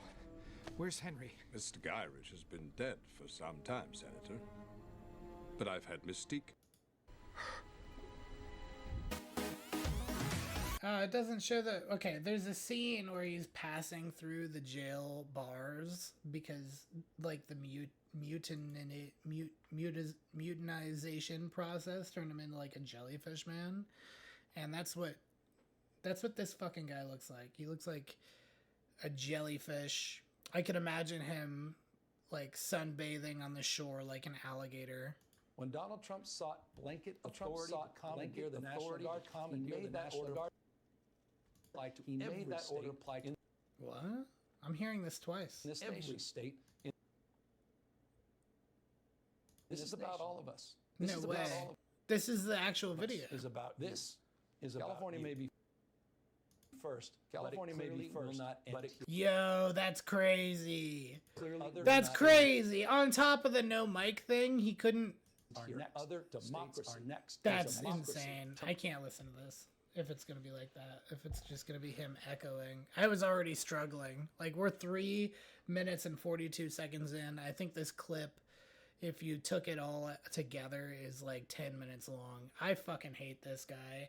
He's a piece of shit. I lived in Washington State for a while. That guy's an asshole too. I met him in person. He's an asshole too. I don't know if he's still there anymore, but yeah, it's pretty nasty stuff. Let's take a look at some more stuff from the riots here. This is a news story. This is from 3 hours ago. Let's take a look. Well, Jillian, for more on this, we want to bring in Assistant DHS Secretary Tricia McLaughlin. Tricia, great to see you. Thank you for coming on. Want to talk to you about some breaking news we're getting in this morning. I understand ICE has arrested a previously deported illegal alien who you guys say was caught on video throwing a Molotov cocktail at law enforcement during the riots here in Los Angeles on Saturday. Tell us about this guy. I swear to God, guys, I did not pre-watch. I called the Molotov cocktail thing. All right. What charges is he now facing?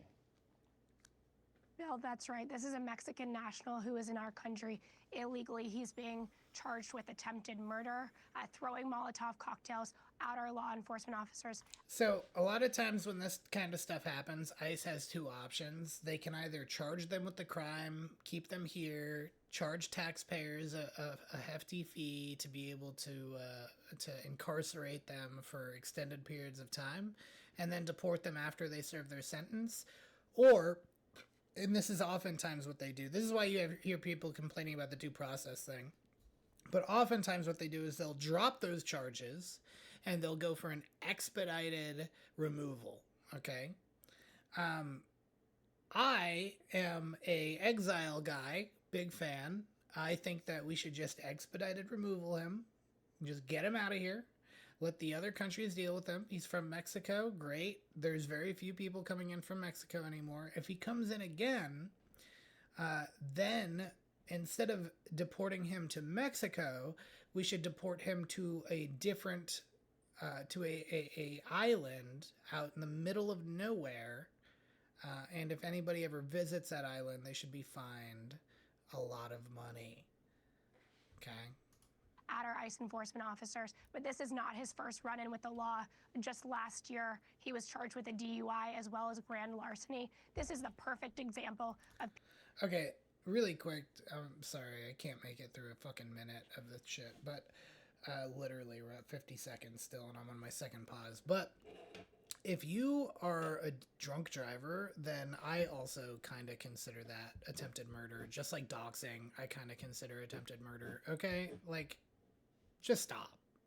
People who should not be in this country. And as these politicians try so vehemently to demonize and vilify our ICE officers, they're on the streets putting their lives at risk every single day to get these criminal illegal aliens off of our streets and make sure that Los Angeles and other great cities in the United States are safe. This woman has the worst voice. Yeah, and we've seen all these foreign flags waving during these protests. So remarkable that an illegal alien previously deported now being charged with throwing a Molotov cocktail at law enforcement down there in Los Angeles. Also want to get your attention to some of what California Governor Gavin Newsom and LA Mayor Karen Bass, have been saying in recent days. They're saying the National Guard isn't necessary. They've been saying things are peaceful. Here's a little bit of what they've been saying. When Donald Trump sought blanket authority to commandeer the National Guard, he made that order apply to every state in this nation. This is about all of us. It clearly will not. The problem with the administration, because to come in such a massive way and to make the announcements that all of this was going to happen and then not communicated with the local jurisdiction as to when, what, how, why, is really problematic. What? So, am I tripping? Did she just say Israeli problematic? What the fuck does Israel have to do with any of this? As to when, what, how, why, is really problematic. Oh, is really, okay. So Tricia, we heard Mayor Bass say it once again that local law enforcement was never notified about this ICE operation, which started on Friday. But we talked to the acting ICE director, Todd Lyons, yesterday, who said that is absolutely false. He says ICE notified the locals 48 hours in advance, last Wednesday, and that they have the receipts to prove it. So is Mayor Bass just being dishonest, in your opinion? Because the thing with the sanctuary cities is that they refuse to work with ICE. It doesn't mean that ICE isn't going to fucking tell them what's going on. Like, they're going to, because you can't just have, like, a strange group of armed and uniformed officers from a branch of the government that you're not aware of, like, what's it called? Doing some kind of raid in your area if you're local law enforcement without like some kind of knowledge of it. So of course they did. And ICE has not deported a single U.S. citizen. That didn't say it was okay. I guess it would be the clarification there, or have a choice in the matter or whatever. So like, they're checking IDs, and they're like, okay, well, you're the federal government. We really can't stop you, but if we could, we would. So like, of course they knew. It just makes no sense that they wouldn't know. She's absolutely being dishonest. Todd Lyons is right. We had the receipts to prove it. We notified local LAPD that these ICE operations were occurring at least 48 hours in advance. And the American people should know some of the individuals that we picked up on these ICE operations. Child rapists, child molesters, murderers, convicted arsonists, truly the worst of the worst on the streets. But my message to Mayor Bass and to Governor Newsom and these rioters that they back is that pack sand, homos. ICE will not be deterred. We will not be intimidated by this rioter violence. We will keep going. We will only ramp up ICE operations, and we will continue to get these criminals off of our streets. Now, I do want to ask you about these photos that ICE posted yesterday. It shows ICE officers conducting an operation here in Los Angeles yesterday under the guard of the U.S. military. So the U.S. military essentially providing security for ICE. I've embedded... Okay, so federal, I don't know if this counts for state, but federal police and federal military men, let me look, let's find out actually. Are ICE agents considered government property? No, are not government property. They're individual. Well, okay, but that's AI. Okay, hold on. So if I type in our military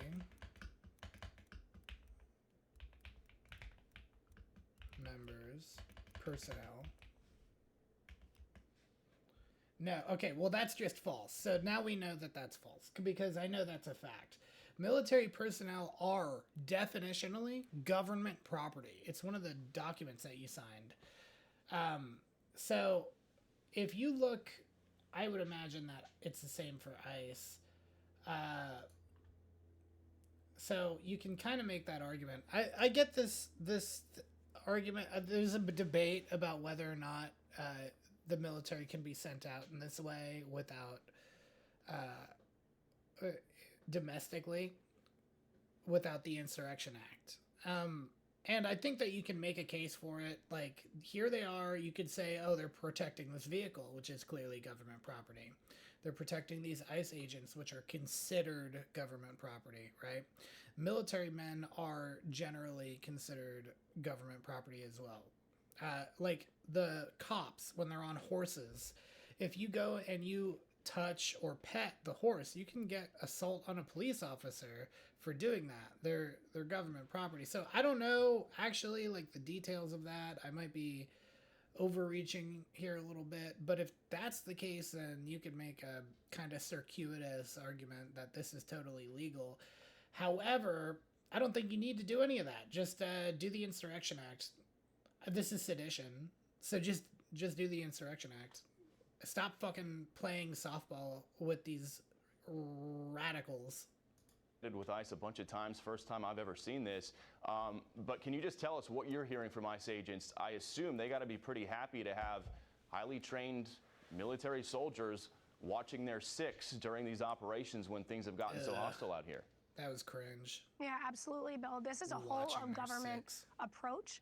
The National Guard, the Pentagon has been fantastic. The only reason a non-uniformed person should say watching your six is if they're making like a sarcastic or satirical joke.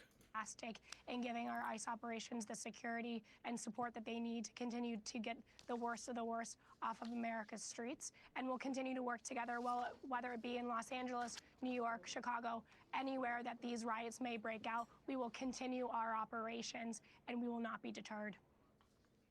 So we've heard President Trump suggesting that he thinks some of these protesters might be being paid just based off how organized they are, all the matching signs, the different flags and everything. Does DHS have any kind of intelligence whatsoever to have any evidence of that? Do you guys believe that these protesters... If they are, It would be by the Mexican government, I would imagine, or radical communist groups here in the U.S. If they're being paid by the Mexican government, that would be insane. That would be insane. And there is an indicator of that through the president of Mexico. And the president, oh my God, the president of Mexico. Okay, so during the elections in Mexico, the cartel assassinated like hundreds of Mexican presidential candidates. So it's pretty safe to say that the government of Mexico is run by the cartels, right?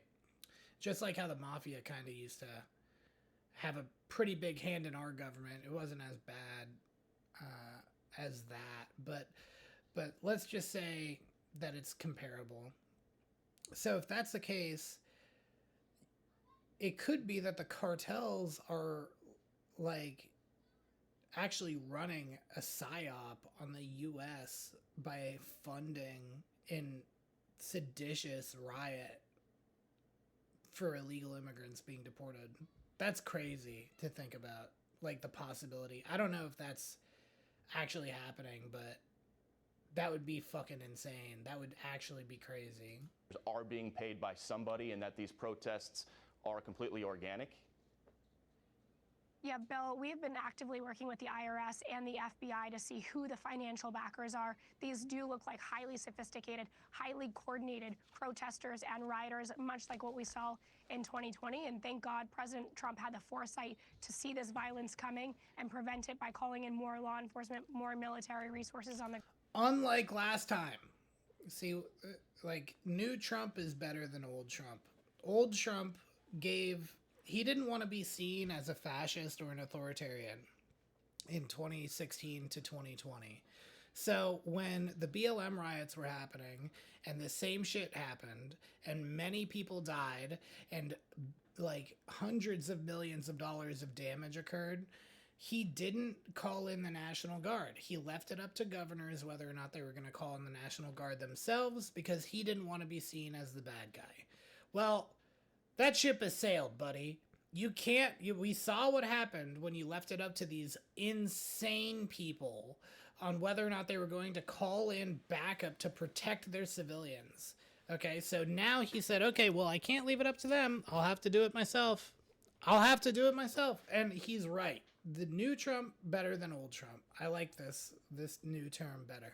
The ground.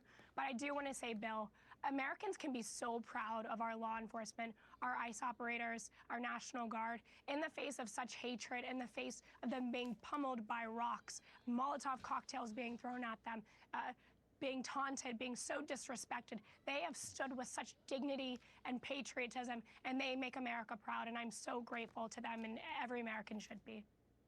Yeah, and then when it comes to that Molotov cocktail throw, we understand the U.S. attorney out here in Los Angeles is going to have a press conference later on this morning announcing those attempted murder charges. We'll keep an eye on that. Good. Tricia McLaughlin, great to see you. Thanks for coming on this morning. Thanks for having me, Bill. I hope that her voice sounds like that because she's been doing a ton of interviews, but her voice is terrible. It's terrible. All right, we got one more on the riots here for today. And then actually not one more. I've got some X videos. I'm gonna take a piss really quick. I'll be right back.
Okay, I'm back. Sorry about that.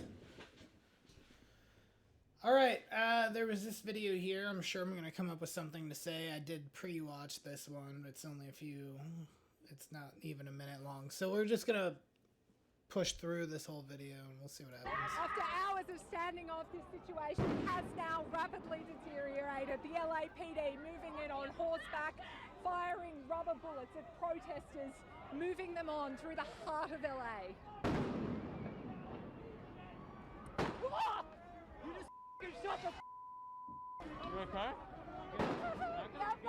I'm good. Are you okay? Okay? Where? Where did it hit you? Just my leg. I'm good. Fascists. Report that they're fascists. You're okay. You're not okay. Hurt. Fascists. Look at that. You're not okay. You're fucking hurt. Report that they're fascists. They don't care about anything but the revolution. This is all any of this is about. I want to hear this again. Hold on.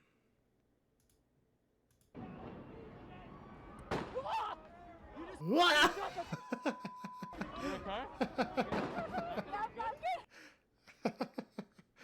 Sorry, that scream is just priceless.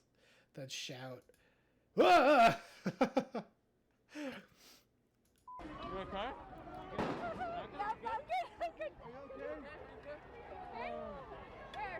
She's trying to be strong. Just my leg. I'm good. She's in a lot of pain though. Look at all these fucking soy boys. Oh my god, dude. Just my leg. Look at it. Look at this guy right here. This guy thinks he's the coolest fucking guy ever. Report that they're fascists. Look at this guy. I've played D&D with guys like this. I don't need to see what his face looks like. I already know what he looks like. Okay? I already know.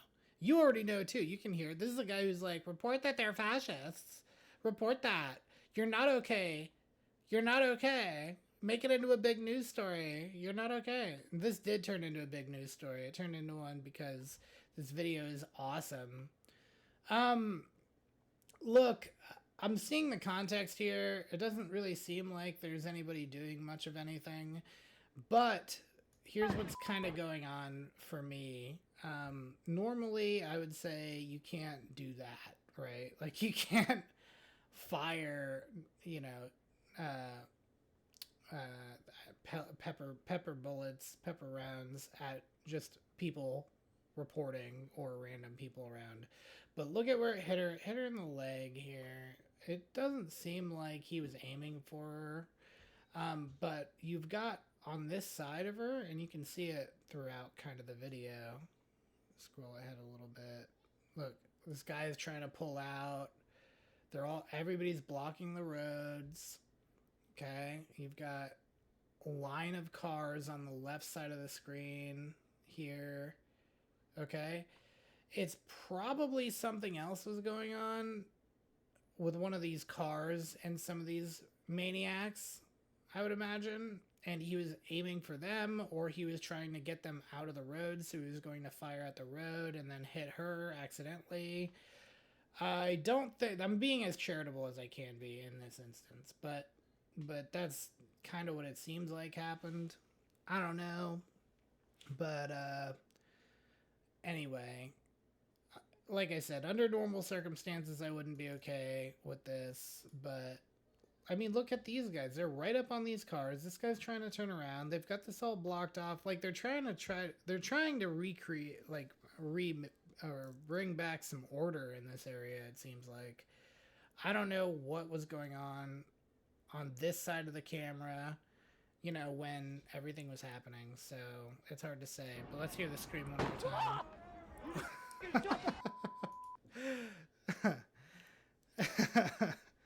She just sounds so silly. But yeah, I don't know. I don't have a whole lot more to say about that. It's what it seems like to me. When she turns the camera around, this is what I'm seeing. I don't have a whole lot of empathy for like soy boy. Like it's a soy boy revolution going on. All right. So let's go and take a look at some of these bookmarks that I have. All right, we got a few things. This is from a few days ago. They're not calling for violence, you guys. They're LARPing, right? They're not calling for violence. They weren't calling for violence against Donald Trump for months before he had 2 assassination attempts. They're not calling for violence now. 8647 does not mean to kill Donald Trump. That's all like gaslighting. This is what they believe. This is what they believe. This is what they want. They don't care who it hurts or the issues it causes. That's what they really want. Okay. Unpopular opinion, but maybe we round up all the illegals in the red states first before starting a war in California and New York. I couldn't disagree more. I mean, you can kind of see my post here, but the majority of the problem is in the sanctuary cities. That's where most of the illegals come in, and then they go to those areas. They go there intentionally because they know that they're not going to get deported. When I lived in Washington State, I lived in a small town in the middle of nowhere, and there was tons of illegal immigrants living there. Why? Because it's a sanctuary state. It's a sanctuary state. Washington State is literally the furthest away from Mexico you can get in the continental U.S. The only reason that they would travel all the way there and risk getting caught the entire way through is because they're not going to be deported. That's why. That's why. Okay? You know, like I get what people are saying. It would be easier to get them out of the red states, but there's more than 11 million illegal immigrants in the United States. On the high end, people think it's around 20 million. Okay? You have to go where it counts. You know what I mean? Do they really expect people to sit quietly by as ICE agents take away everyone's right to due process? I did want to talk about this a little bit. I kind of already went into it. Nobody's right to due process is being taken away. You should be removed from Congress for sedition. It is clearly and obviously against the law. The process is deportation and expedited removal. You get an interview, you check IDs, that's it. You know, meanwhile, this guy's like, don't reproduce. I wonder where he falls on the political alignment chart, huh? Callback. Guess how many illegal aliens are in the United States who have already gone through due process, appeared in front of many judges, and given final order of removal and haven't left? I wonder, is there actually an answer to that?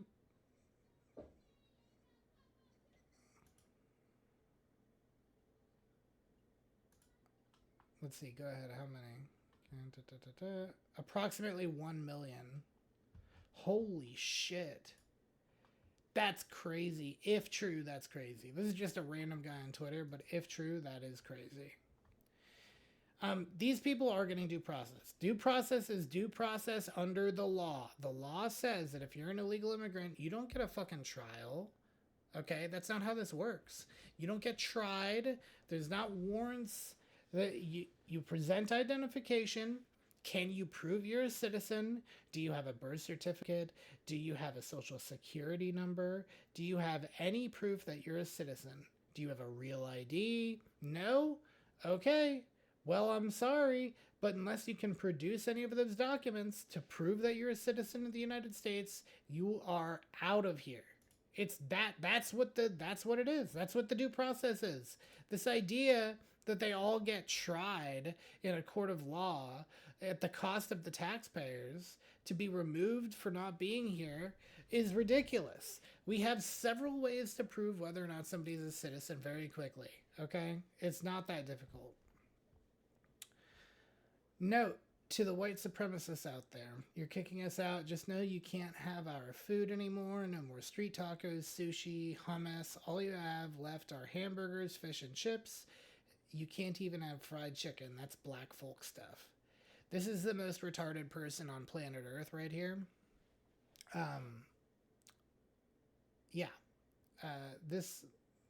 they're clearly talking about deportations and referring to everybody deporting people as white supremacists because of the "you're kicking us out." Street tacos are an American thing. They're a bastardized Mexican thing. They're actually more American now. Sushi is Japanese. Hummus is Israeli or Middle Eastern. I wouldn't say Israeli. I misspoke. But hummus is Middle Eastern. Middle Easterns are not being deported. Japanese people are not being deported. And Americans are not being deported. All you have left are hamburgers, fish and chips. Fish and chips are British, and I would be happy to deport all the British people in the United States. So nothing would make me happier. You can't even, and also take fish and chips off the menu, even though I do actually like it, to be honest. You can't even have fried chicken. That's black folk stuff. Where are black people being deported? Where is that happening? It's not? Okay, shut the fuck up. Like, these people just lie. They lie as easily as they breathe. They cannot help themselves.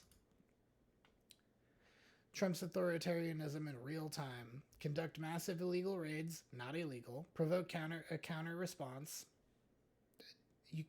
Can you even provoke a counter response? How does that work? Declare a state of emergency. I don't think he's done that. Let's check. Trump declare state of emergency.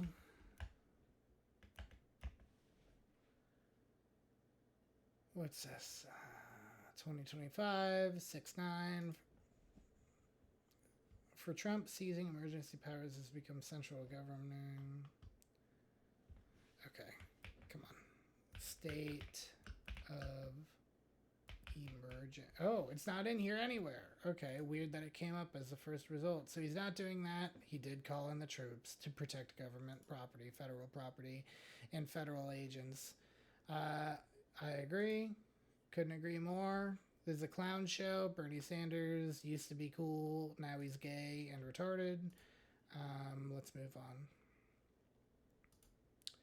Happening now. This was a while ago. This was a couple days ago. Massive crowd gathered in the streets of LA protesting Donald Trump's Gestapo. This, I wanted to keep this because this is a peaceful protest. This is what a peaceful protest looks like, okay? And I'm using liberals versus liberals as the example. This is a peaceful protest.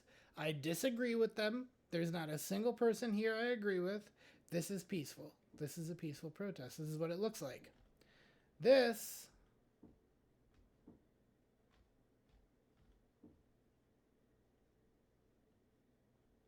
is also peaceful. This is not. This is not what a peaceful protest looks like. This is what a riot looks like, okay? Unfortunately, for the ones that are peacefully protesting, they can no longer peacefully protest because they will be seen as rioters because there's rioters rioting. This is why you should never get violent during your protests. Look, I've been to a few protests. I was at Occupy Wall Street, I told you. I'm a weird guy. I've got that stuff in me for the Libbies. If this was happening in Occupy Wall Street, they would have arrested everybody so quick. It would have been dispersed. You just couldn't get away. You wouldn't have gotten away with it. Okay? This is what it's actually looking like now. So they all have to go. They all have to go. You're not allowed to be out here anymore. I'm sorry. I'm sorry. The rioters ruined it for everybody. Okay, so I'm going to play this, but I hope it doesn't blow my ears up.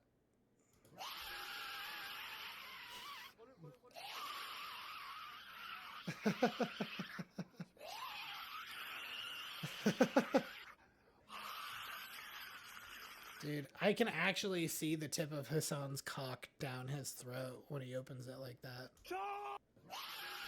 That's crazy. I thought it would be a little bit more visceral, but it's not. He sounds like he's been yelling all day and he's sick and tired of it. Let's see what Well, you said exactly right. I came in Wednesday to kick off an operation on Friday. Mr. Homan, what happened over the weekend here? Well, you said exactly right. I came in Wednesday to kick off an operation So on peaceful. Friday, and it was a criminal operation. We served criminal search warrants at several places of businesses that were involved with money laundering, tax evasion, and customs fraud, bringing in over $86 million of unclaimed imports and skipping on $17 million of tariff taxes. And it's a part of a bigger investigation having to do with money flowing to Mexico and Colombia that fund the cartels, the drug cartels. So we were serving arrest warrants. We were serving criminal search warrants. And that's when the protest started. And as you said earlier, outside this arrest warrant, we arrested 40 illegal aliens working with these businesses. We also arrested significant criminal public safety threats. Hold on a sec. What is this person fucking doing? What is this person doing? They're like, I want to help. I want to be involved. We also look at me. Look, I'm also vandalizing, public guys. Safety threats. You mentioned that. Several rapists, child sexual predators, people that committed murder, people that committed significant domestic violence. So if I heard it right, Tom Homan here is saying that the original raid was because they were bypassing tariffs and smuggling goods. And one was a penetration of a foreign object into a young lady. So we took the men and women's rights in those 2 days, made LA much safer.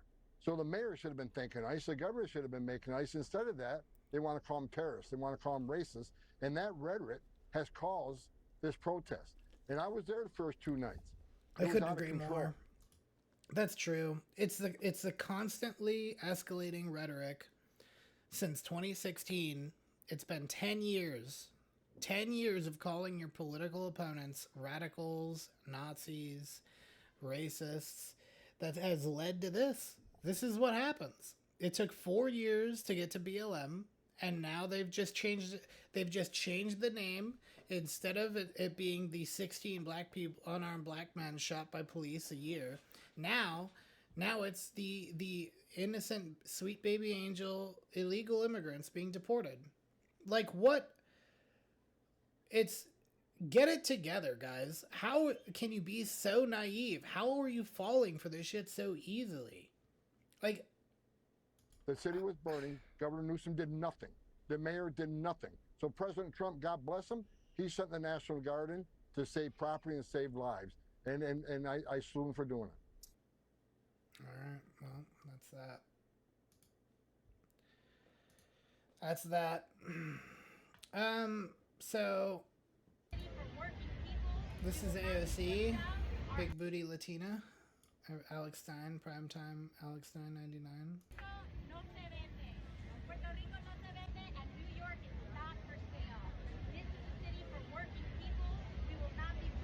People are talking about this video not because of what she's saying, which also, like, imagine being Puerto Rican and an American citizen and pretending like you're being victimized by the deportations. But, yeah, it looks like she might be pregos. That was kind of my first thought, but it does look a little high. So she's either gaining a little bit of weight or a little bit pregnant. If she's gaining weight, and this is like her gaining some weight, whatever. Who cares? Not that big of a deal. She's not gained a lot of weight. She still looks good, and maybe that weight will make her ass even bigger, which is a good thing for her. If she's pregnant, that's also a good thing. We need more people, even if they're dumb liberals.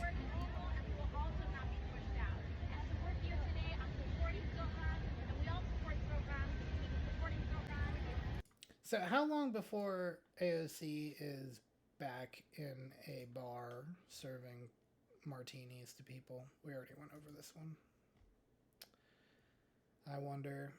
Okay, this guy is probably one of my favorite people on X. He is completely retarded. Let's see.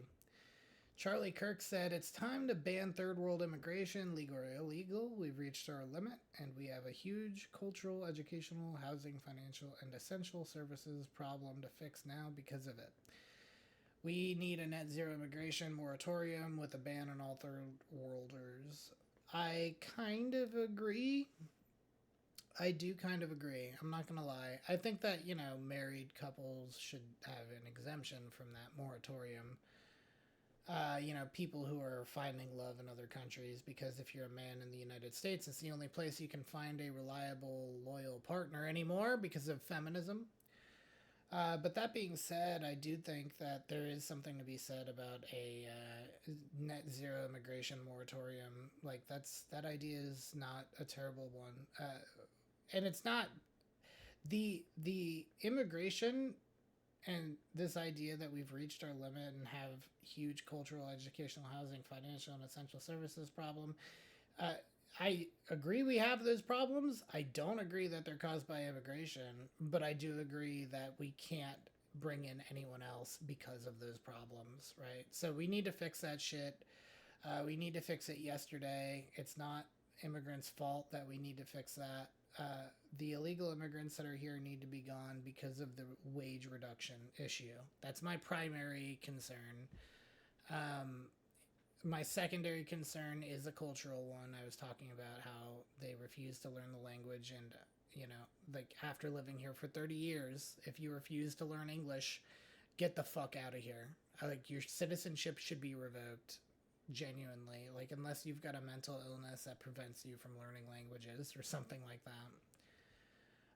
Am I allowed to call these people Nazis yet? Well, you're allowed to call people whatever you want, Evan Loves Worf. You're just fucking retarded. You can call them Nazis, sure, you can, but that doesn't make you any less retarded. It's not Nazi to not want people to come into your country because your culture is being destroyed. It's not Nazism to not want people in your country who require assistance and additional aid. When you can't keep your roads running, it's not Nazism when the fires in California have been prevented from being repaired because of permitting issues related to the regulatory state. And you don't want more people in because there's no place to put them. These are legitimate and actual issues that we have to fix, and there's nothing Nazi-ish about wanting this stuff to be fixed, okay? The Jews were citizens of the countries they were in, and they were turned into non-citizens. These are not citizens. They were never citizens. They're here illegally. They came here illegally under the laws as they were before anyone took office that you didn't like or thought was a Nazi. They continued to come in masse while the people you did like were in office because they weren't doing anything about it. And in reality, you're the actual fascist who's trying to push people around with your emotional fucking retarded bullshit, okay? Yeet here, who I've recently fallen in love with, is over here talking about Kim Kardashian, talking about the ICE raids, quoting Kim, when we witness innocent, hardworking people being ripped from their families in inhumane ways, we have to speak up. I've seen how deeply immigrants are woven into the fabric of this city, our neighbors, friends, and family. We can't turn a blind eye. This is so painful. You know what? Yeah. You know what? This guy put it perfectly. You're on the right side of an issue whenever a Kardashian is on the opposite. There you go. I don't even know how to respond. I know how to respond. I'm just out of energy. I can't fucking deal with these crazy people. I really can't. Look, here's Brian Krasenstein being a complete homo and calling for more quote-unquote peaceful protests. And these are the peaceful protests in question. This is somebody desperately or John Fetterman, desperately trying to convince people to stop burning things, but he can't because he's on the wrong side of history like all the rest of these people. Elon Musk here. You probably saw Daddy and Mommy were fighting a couple weeks ago. Elon Musk and Daddy Trump were fighting, and it made everybody sad and cry a little bit. Here, Elon Musk is apologizing. He regrets some of the things he said. I give it 3 weeks at most before they're best friends again, and Elon Musk is at a White House event. We're rapid fire. We took so long in some of the other stuff that we're just rapid fire. That's it, dude. I only have one other thing. Shane Cashman reported this on Timcast the other day, so I wanted to read this article. And just see what we think here. I'm a bit of a conspiracy buff. I like them. I think they're fun. Some of them are retarded. Some of them are fun and probably real. A lot of them have been proven true over the past decade, like NSA, Epstein, and other things like that. So, let's see. This is not a long article, so we're just going to read the whole thing, and we'll see what's going on. Paging Fox Mulder. In a scene right out of the X-Files, the Department of Defense has uncovered evidence that the Pentagon was behind one of the most notorious conspiracy theories about little green men. The Wall Street Journal reported last week that the All-Domain Anomaly Research Office, a tiny DoD crew tasked with investigating UFO sightings, found that the Pentagon itself planted the rumor that Area 51 was swarming with aliens. In the 1980s, an Air Force colonel, no word if he was perpetually shrouded in cigarette smoke, gave fake photos of flying saucers near the base to a local bar owner. The idea was to cover for the development of the F-117 Nighthawk. Any locals who caught a glimpse of the stealth fighter on a test flight would be predisposed to think that it was extraterrestrial tech, and so get laughed off. In another episode of Disinfo spreading linked to the DoD in 1996, a radio host received a piece of metal with a note claiming it came off a spaceship. This wasn't wartime deception aimed at America's enemies, but peacetime disinformation fed to the U.S. citizens, not what your taxes are supposed to pay for. Nor were civilians the only victims of this out-of-this-world military tall tales. The AARO also discovered a long-standing Air Force practice in which hundreds of new commanders of highly classified programs were reportedly given photos of a flying saucer, told that they would be working on reverse engineering the tech, and sworn to secrecy. Many of these men were never clued into the ruse, and so lived their lives with the belief that aliens were real, and the government knew about it, and they could never tell anyone, not even their spouses. That practice continued all the way up until 2023. The AARO. Okay, I think I've read enough. Basically, my opinion on this is that it could go either way, right? Like, this whole story could be the actual government disinformation and all the other stuff was real. It could be that they were giving out disinformation in order to confuse people. They definitely do that. That is a normal thing that they do. They will... Whenever you see these, like, conventions with a bunch of speakers and, like, oh, I was abducted by the Greys and now my kidneys are gone or whatever, but I'm still alive. Like, those people are usually government assets, and they're fed a story and, or convinced that they believe, or convinced that that happened to them even though it didn't. There's a lot of different examples of this, and I encourage you to look into it yourself. I think aliens are probably real. Maybe we do, maybe we don't know about them. I would imagine that the government has a vested interest in people believing that they are real, though. That being said, guys, I am fucking done for today. My voice is shot. We've been going for 4 hours. A little less than 4 hours. I've got a lot of editing to do. I need to go eat some food. And we're going to get this VOD up and running on YouTube since I couldn't do the live stream. I really appreciate you coming by and watching, whether you watched live or watch the VOD later on. I encourage you to subscribe and follow if you think that I'm based and you like my takes. I'm going to have the briefs up on the brief channel. The brief channels, the TikTok and the Instagram. We're going to find little shorts. So if you have a recommendation for what shorts to use, I encourage you to post it down below. tell me what you liked and what you'd like to see on TikTok and Instagram.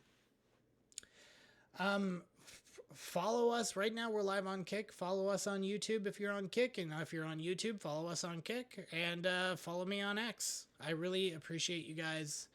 I'm looking forward to doing this more. I had a great time. My jaw hurts from talking. My voice hurts from talking. I think this was a great success. Huge winning. Big deal. Corbin Dauster. 1,000,000 years. Corbin Dauster. All the people that we watched and reacted to, make sure you go and you subscribe to their stuff. They're all great content creators, and they inspired me to get involved. You know, I've had other channels that I purposely avoided politics in, and I did it because I wanted to make sure people had a way to sort of disconnect. But we're entering into a civil war, and that doesn't appear to be an option anymore, guys. So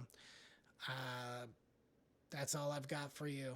Thank you so much, and take care of yourselves. All right? We love you, and that's it. Bye-bye. Ta-ta.